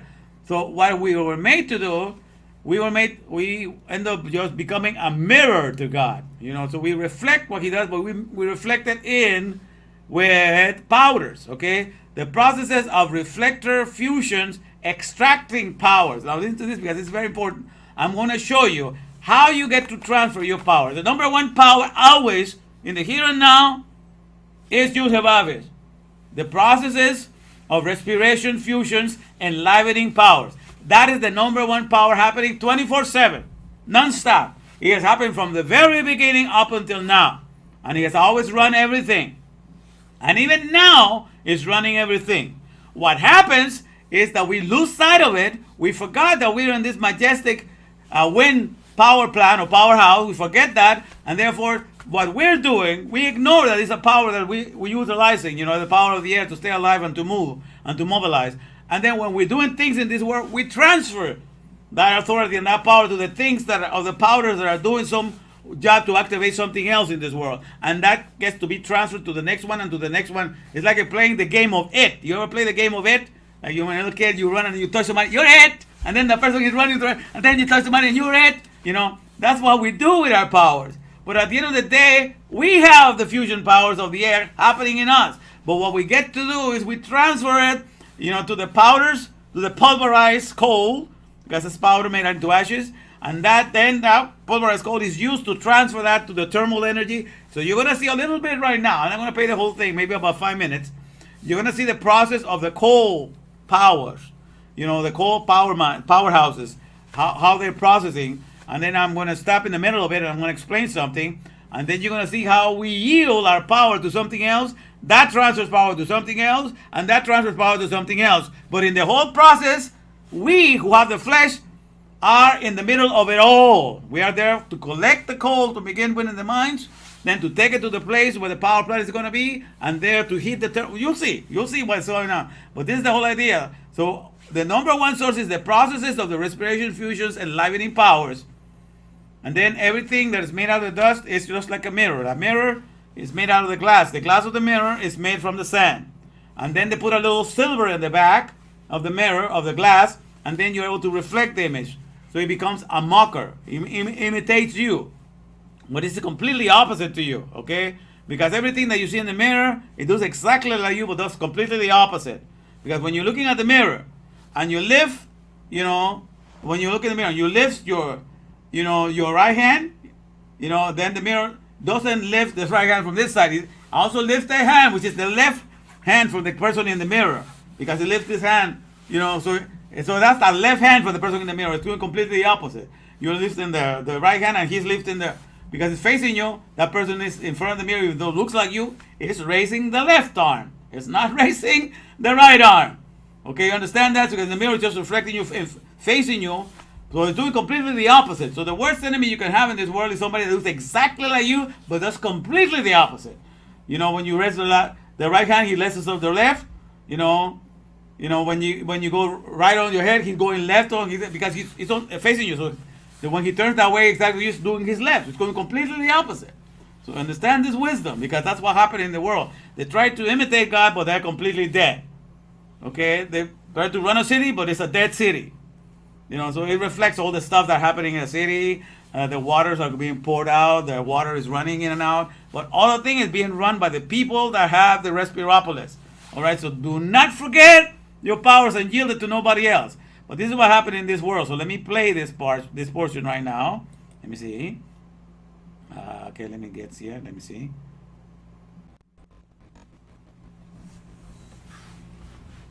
All enemies compass me about, like it says in Psalm 118, but in the name of the Lord, or Yud-Heh-Vav-Heh.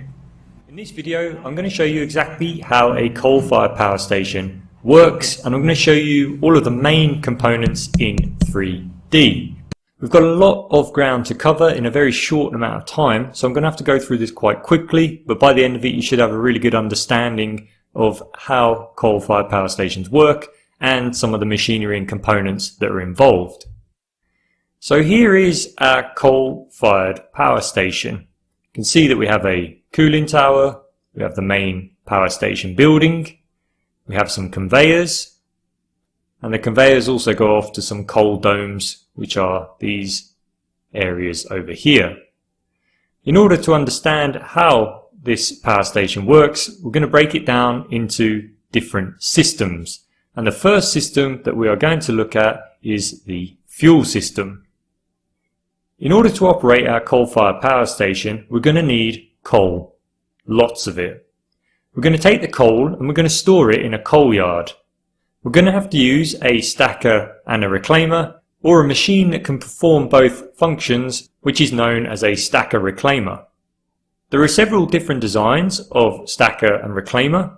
The one we're looking at now is actually taken from the surface mining industry, and it is an excavator. But you may also see a very similar design used in a coal yard, because they can also double up as stacker reclaimers. Let's have a look at the design quickly, and I will show you how we may stack coal and how we may reclaim coal. What you'll sometimes see is that on top of these machines you'll have a conveyor belt which discharges down a chute and onto this area here. So if we were a conveyor conveying coal, we would come down from this angle and we would be discharged onto this conveyor belt here, and we would go to the end of the boom.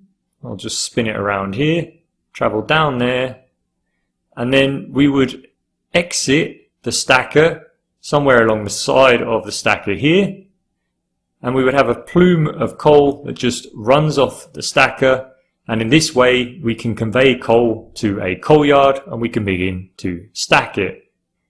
When we want to reclaim that coal, what we actually do is we lower down this wheel into the coal, and then the buckets will rotate, they'll dig into the coal pile or the stockpile, and as the buckets come up, they will empty at round about this position here. You can actually see there is a hole that opens up. We go up here, there's a hole here, and we may see the start of a hole round about here, and the coal will begin to empty. It will drop down, hit the side of the wheel, and it will land on the conveyor. The conveyor, if we reverse the direction, remember before we were stacking coal, so it was conveying coal in this direction and just dumping it off the end of the boom. Well, now the coal is dropping down, it's going to land on the conveyor and it's going to go back the opposite way. When it goes back the opposite way, what we're going to do is send the coal along here. It's going to drop down again, drop down here, land on this conveyor, and then it's going to go all the way along this conveyor, drop down again,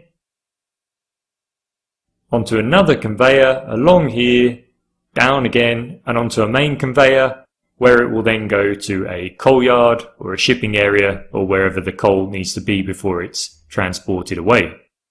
So that is how we would use a stacker reclaimer. If we back up the animation, I can show you how it works. You can see that the buckets rotate. The boom doesn't necessarily have to be raised, the boom can be lowered down. The most important thing is that as these buckets come up, they will dump the coal through the gap that opens up around about here, and the coal will just drop down and then onto the conveyor. So that is how we stack and reclaim coal. And I think we'll do another video about this machine a little bit later on, because it is actually quite fascinating. It weighs over 13,000 tons. It took 5 years to build on site. It's 220 meters long and almost 100 meters high. And to give you an idea of just how big this machine is, it can excavate about 240,000 tons a day. If you want to see a video about this machine, then please do leave a comment in the comments area. Once we've stacked our coal in the coal yard and then we begin to reclaim it, we can convey it to a silo, and this day silo may have enough capacity for 4 or 8 hours of operation.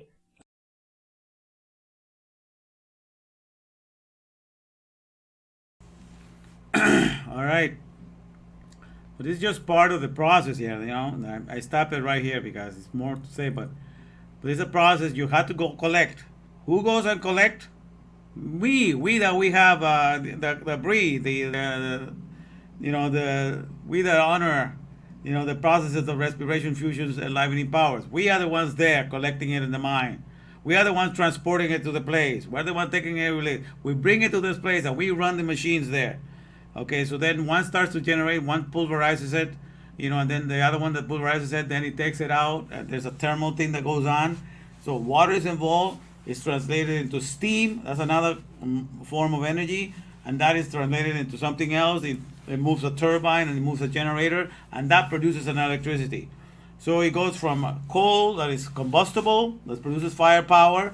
Then that firepower produces the steam moves the turbines, and the turbine moves the generator, and the generator produces electricity. So it goes to produce a coal, goes through about 4 different things that are transferring power to the other.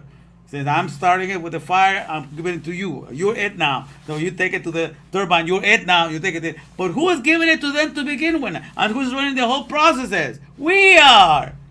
So we never lose the power. All right, we are the ones that are doing, but the world brags about these things, right? They brag about, you know, the thing. Let me get you out of there. Let me take you back to where I was.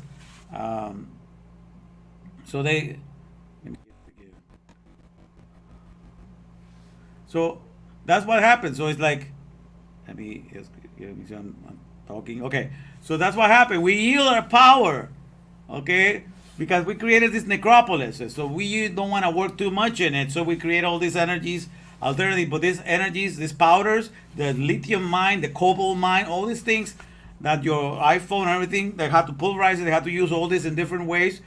So they put it in different, so they seem to, they're running on the run, but we, people in Africa that are like us, have the breathing powers, they are the ones making it happen for all of us. So we give ourselves and we yield. We forgot that we have the power going 24/7 because we insist that we're going to prosper in a necropolis. I'm going to become great and famous in the necropolis. And you're going to know my name and you're going to worship me in the necropolis.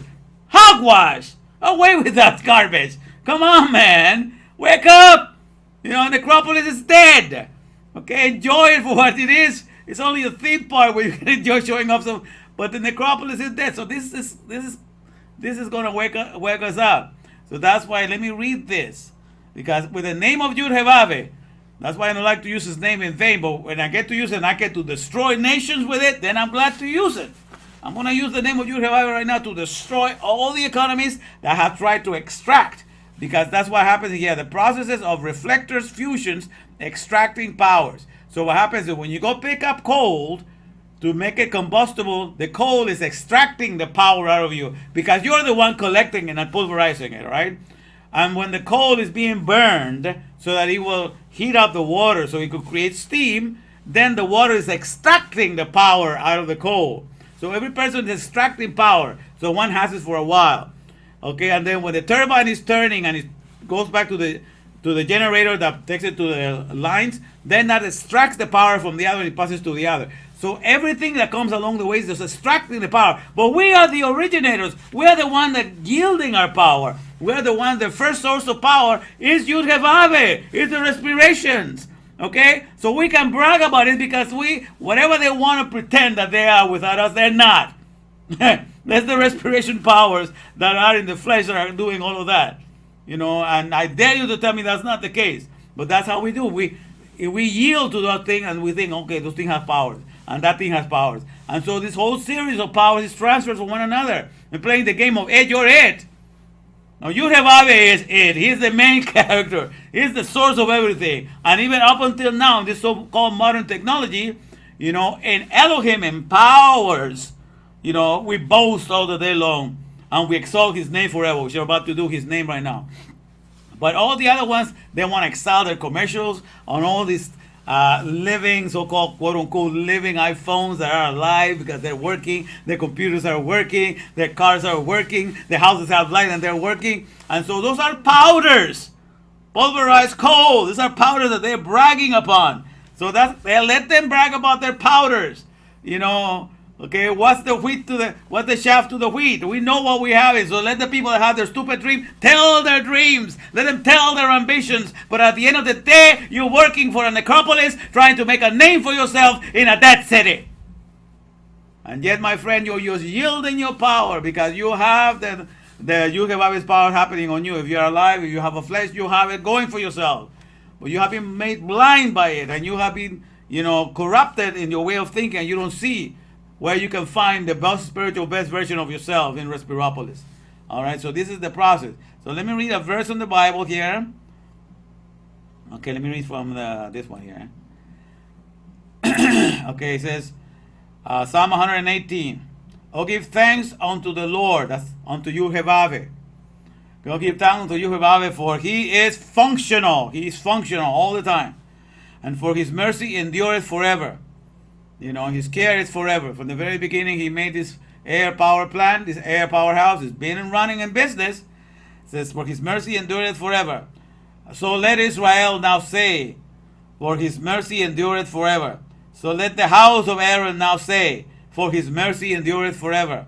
And then let me take it to the top here. All right. So let them now that fear the Lord say, for his mercy endureth forever. Out of my straits I called upon the Lord, out of being constriction, out of being in a narrow place, out of being in a necropolis that only saw my future, making a name for myself in the necropolis, because that's why I was caught for a while. The necropolis is all there is. I got to make a name for myself here. I got to become somebody here. Completely ignorant of the other 99% of the best version of myself found in Respiropolis. You know, so this is what David said here. So it says, okay, let me get back to this. Out of my straits, I call upon the Yud-Heh-Vav-Heh, on the processes, right, of the respiration, fusion, enlivening. Okay, I call upon that, the process of the respiration fusions. He answered me with great enlargement. You know, he took me from 0 to 100 real quick. All right, when I opened up my understanding, woo! I had no idea. He took me from 0 to 100 real quick. He made me understand. He enlarged me. He took me to a big place. Because I'm now a citizen of Respiropolis. I know what I got going for myself. I know that I'm full of Biopolises. Nobody can tell me otherwise. You know, he promised us some big place now. The Lord is for me. Okay? He is my first source of power and everybody's first source of power.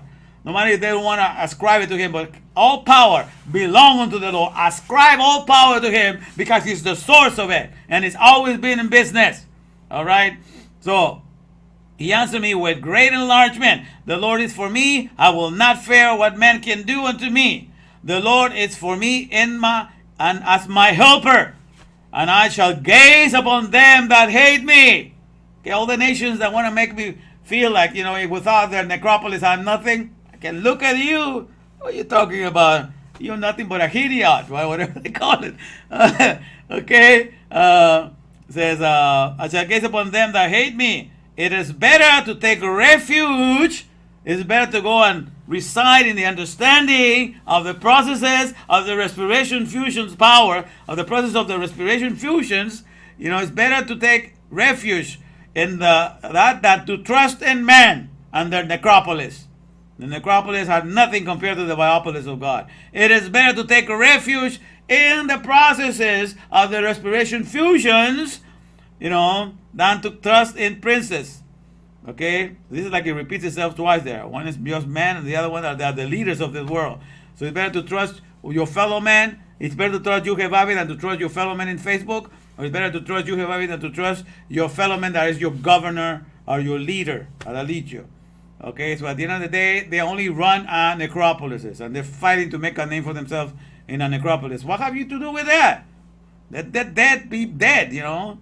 But you are called into the land of the living. Incorporate the alphabet of Torah. Okay, then it says here, princess, now verse 10. Let me go again. Now this is, I began to like this. All nations compass me about. All nations come around me. You know, they have their agenda to present. Don't you like what I'm planning to do? Don't you like how beautiful of a city I have built up? All the skyscrapers that I have built, all the latest technologies. Don't you like all these beautiful things we got going for ourselves? They have round about me. They have given me all their best commercials possible for me to be excited with the work of their hands. So this says, you know, so says, so all nations compass me about. It says, but verily, truly, in the name of the processor of respiration fusions. Okay? What does it say? In the name of the processor of respiration fusions, I will cut them off. I will tell them, don't lie to me. Your powders cannot get anywhere with the power of the air that is in all of us that have flesh. Don't boast about me beyond your measure, because I know what everything starts. You cannot point a finger and tell me that you have something better going for me than I do, because I know what I got and nobody can take it away from me. You understand what I'm saying? This is the bonus I want you to have, my friends. So this is what happens. So the world comes and brings you all the stuff that they've accomplished in the necropolises. You don't have to move a finger or be afraid of anything that you're missing out on it, because all they have at the end of the day is a necropolis. It's a dead invention. All right. So it says, they compass me about. Yeah. They compass me about. Verily, in the name of the Lord, I will cut them off. All right. And then verse 12. They compass me about like bees, buzzing, you know. Like bees is the female version of the word dabar. Dabar is word, but them is the Deborah. Deborah is the word for bee. So they have all this mainstream media, the Deborah, the zone of all their the noisome pestilence of all the news. They just bombarding. That's the Deborah. That's the news, the mainstream media, telling me, what things I should be worried about, what things I should be voting for, what things I should be searching to go. They just compass me about like bees, like the Barbara, the Deborah, with all their commercials, all their alluring things, telling me what to think, what to worry about, all these things, right? Well, what do I do? Okay, so it says, they compass me about like bees. They are quenched at the fire of thorns. Verily, in the name of the processor of respiration fusions, I will cut them off. I can do away with them. I can destroy them. It says, thou distrust sore at me that I might fall, but that's the other part. But let me read the King James on this quickly too. I'm going to read from that part, only starting with verse 10. Okay, let me read it here. Verse 10, because I like how it says it here too. This is in the King James, so those of you that are familiar with the King James. It says, that was the Masoretic text from the Jewish Bible. This is the King James. It says, all nations compass me about, but in the name of the Lord, I will destroy them. Woo! I like that word. We'll destroy them. We'll do away with them. Verse 11. They compass me about. Yeah, they compass me about. But in the name of the Lord, I will destroy them. They compass me about like bees. They are quenched at the fire of thorns. For in the name of the Lord, I will destroy them. All right, to understand what we have going for ourselves. Because at the end of the day, no matter how much praise they want to bring to their powders, to the pulverized coal that creates all the exchange heat that goes around and changes from one turbine to the other, and then it transposes, and everybody's playing the game of you're the powers now, you're the powers now. But it's all powders. That's what the wicked have to boast. The wolves that convert everything into dust. That's what a grave does. So that's why they take the coal and they pulverize it. They convert it into dust, and from that they create energy. Because at the end of the day, that's what you are, a hell. The wicked shall be turned into Sheol, which is the wicked shall be turned into hell or the grave, and all the nations that forget God, all the people that do not know Torah, they're caught up in these necropolises, and that's the main force of their energy. All right, but I made a song about that. I made a song about the powerful name, and in that powerful name, therefore, we can cut off all the nations. And we can say, I don't need you. Because at the end of the day, all the people in Respiropolis are the ones that are keeping everything in your world, the modernity, whatever you want to call it, going. Without us, you could have a single thing, because it's the Respiropolis creatures that make it happen for you. So don't come to me bragging about something new that you... it is the Yud-Heh-Vav's domain. Elokeino's name is the one that rules everything. And so let me sing this song that I made, and I tape recorded it before I came on today, so I will not forget it, because I already forget it right now, but I tape recorded it. Let me put it in here for you guys. Let me see. Here we go. That's what was trying to play. Well, here we go.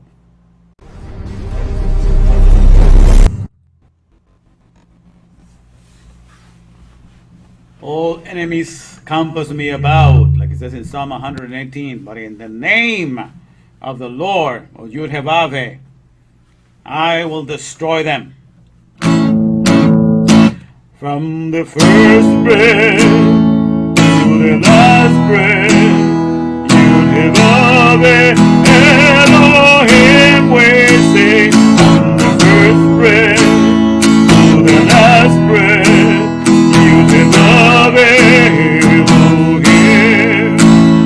from the first breath to the last breath, Yud-Heh-Vaveh, Elohim, we say. From the first breath to the last breath, Yud-Heh-Vaveh, Elohim.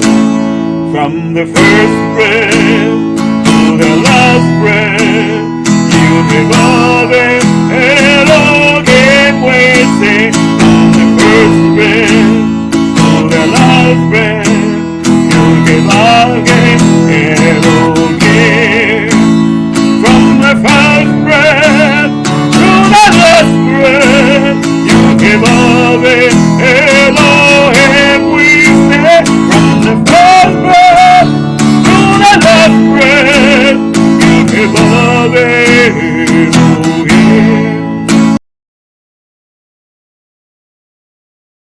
Okay, let me see here. Okay, so you can see that. That's from the first breath to the last breath. Yud-Heh-Vav Elohim, we say. That means in our functionality. From day one that you come walking into this world, you take your first breath into this world. But already when you're breathing underwater in your umbilical cord, you're already saying Yud-Heh-Vav anyhow. So you're saying it from the moment you start breathing. Even in the amniotic fluid, you're saying it. But even though when you come in and you come into the oxygen sea, you're also saying it. You don't stop. Okay, so it's in your functionality.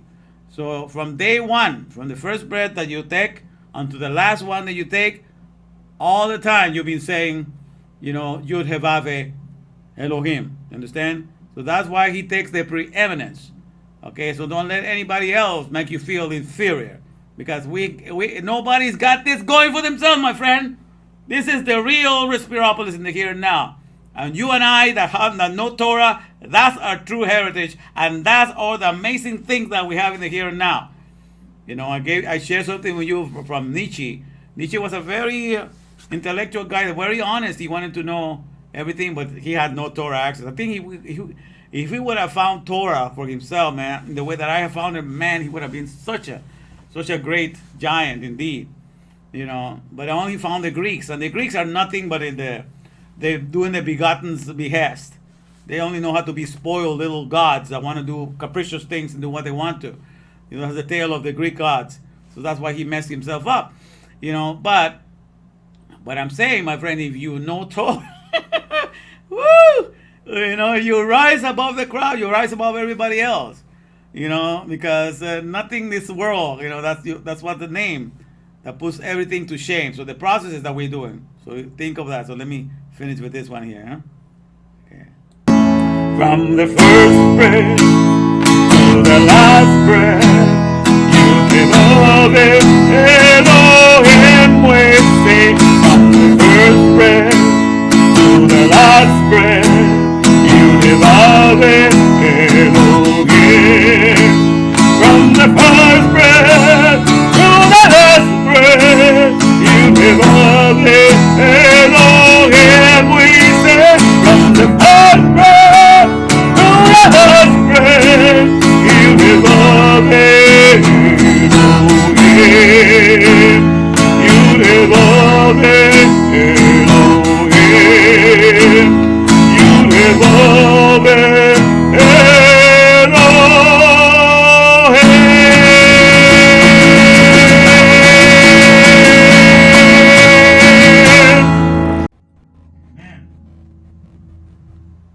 All right.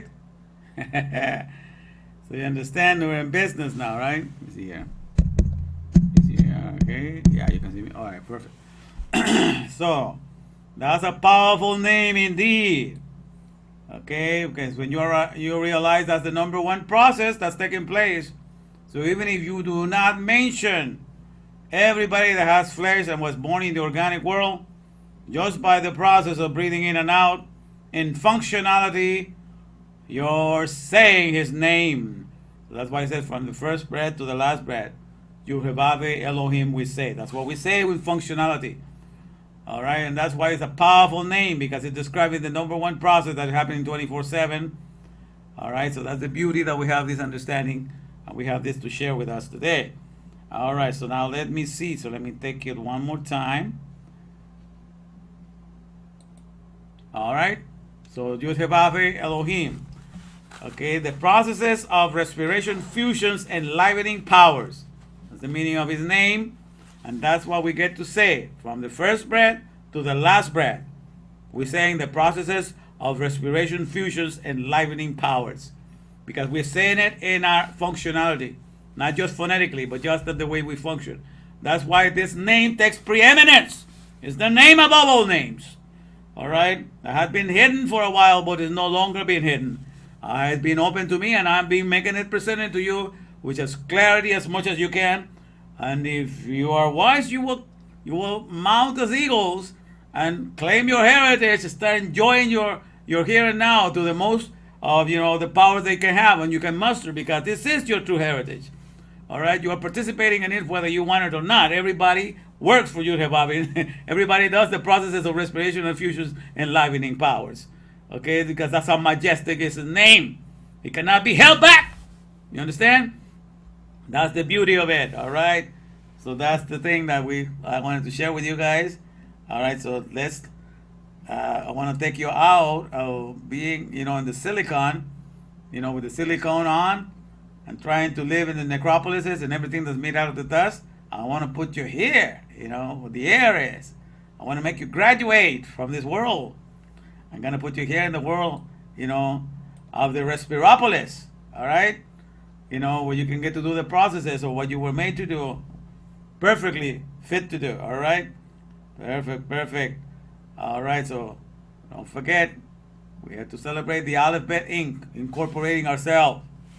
Because just like Larry Page, and Sergey Brin incorporate their minds into their company Alphabet to take care of all the products and services that they have acquired. All these things at the end of the day are all made from the mule, but they have to keep track of it for the shareholders and everybody that they have to take care of. But we are here. These are Alphabet Inc. And we incorporate every word to understand the character of our Maker and to bring to bear the Father of creation in the here and now, to become a father and mother to all, because that's what all the names of Yud-Heh-Vav-Heh means. All right, perfect. All right, let me see how we're doing. Okay, what time is it? All right. Okay, let me use. I'm very hot now, so I gotta end now. Let me put you guys here on the. Whew. All right. So how we doing here? We have 3 of us. All right. All right. So let's say I am here. I'm here. There's 3 of you. There's only 3 of us. And each one's gonna get $50. Okay. Rosa, just you and me. Rosa wants the money. Yes, you and me. Okay, Brian else is here. Okay. All right. Do we have anybody else? All right, anybody else? Okay. I know somebody else, but then you want to say that I'm here. Because it was, I know that, what's his name? He sometimes doesn't want to participate, but he likes to be here, but he doesn't want to get the money. So, okay, Joseph, if you're here, just come on in, man. If you don't like the money, you can donate it, okay? Well, come on in. Let me see. Is Joseph here? All right. So who else in here? Come on. Don't be... Okay, Andy here. All right. Okay, so we have Andy. Perfect. We have Rosa, and we have Brian. I only see 3 viewers. So I think Joseph must be out then. All right. So we have Andy. All right. We have Rosa. Perfecto. You're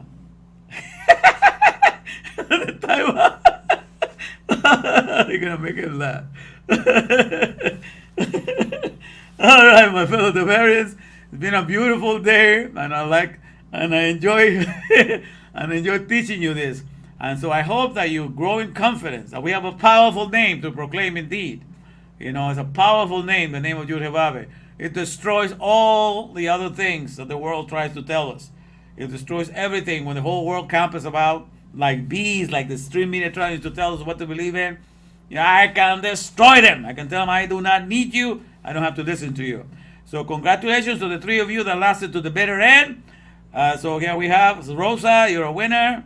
And Brian, you're a winner. And Andy, you're a winner. 3 $50 bill. So today gets to be one of those days of watch and win. So you watch and you won. When we got more than 3, we had to do learn and earn. We had to take the test. But thank you for showing up to learn Torah with me. I enjoyed teaching it to you. It was a pleasure for me to give you this lesson. And I'm sorry it cannot last longer, but it's really hot here right now. And I'm trying to bear with the heat, as best as I can. But I'm glad you were able to show up, and learn Torah with me. So let me put some commercials here. All right, let me see what we have going for ourselves. All right. So congratulations to each one of you guys. Okay. All right, it says Rosa Crispin. Now I have a new favorite song. Brian's sick and he's telling the truth. Okay. Let's see what we're talking about. Let's see. All right. Okay. But that's a nice song, huh? Let me just play it one more time. the Yehovah's name. Okay. All right. It's going to rain on Saturday. Oh, that's beautiful, man. We need the rain desperately. Yeah. Okay. Let me play the song again. You know, from the first breath to the last breath. All right. We know who's running the show from the first breath to the last breath. All right. Here we go. All enemies compass me about, like it says in Psalm 118, but in the name of the Lord, or Yud-Heh-Vaveh, I will destroy them. From the first breath to the last breath, Yud-Heh-Vaveh, Elohim, we say, from the first breath to the last breath, from the first breath to the last breath, Yud-Heh-Vaveh, Elohim, we say, from the first breath to the last breath, Yud-Heh-Vaveh, Elohim, from the first breath to the last breath, Yud-Heh-Vaveh, Elohim, we say, from the first breath to the last breath, Yud-Heh-Vaveh, Elohim, from the first breath to the last breath, Yud-Heh-Vaveh, Elohim, we say, from the first breath to the last breath, Yud-Heh-Vaveh, from the first breath to the last breath, Yud-Heh-Vaveh, Elohim, we say, from the first breath to the last breath, Yud-Heh-Vaveh, Elohim, from the first breath to the last breath, Yud-Heh-Vaveh, Elohim, we say, from the first breath to the last breath, Yud-Heh-Vaveh, Elohim, Yud-Heh-Vaveh, Elohim, Yud-Heh-Vaveh,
I see.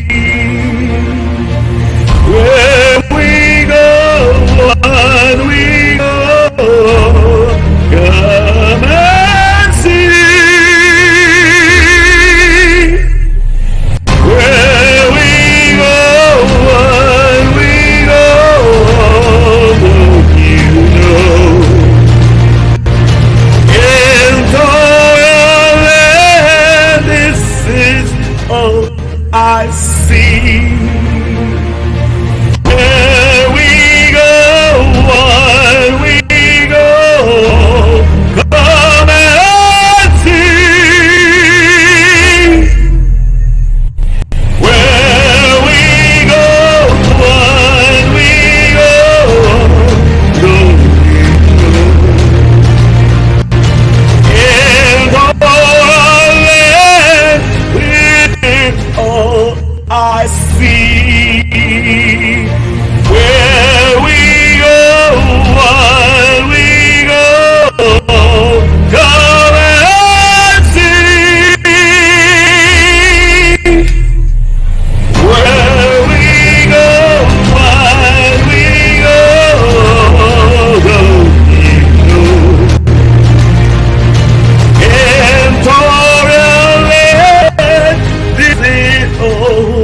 your money where your mouth is. Show me what you can do with it. Put your money where your mouth is. Show me what you can do with it.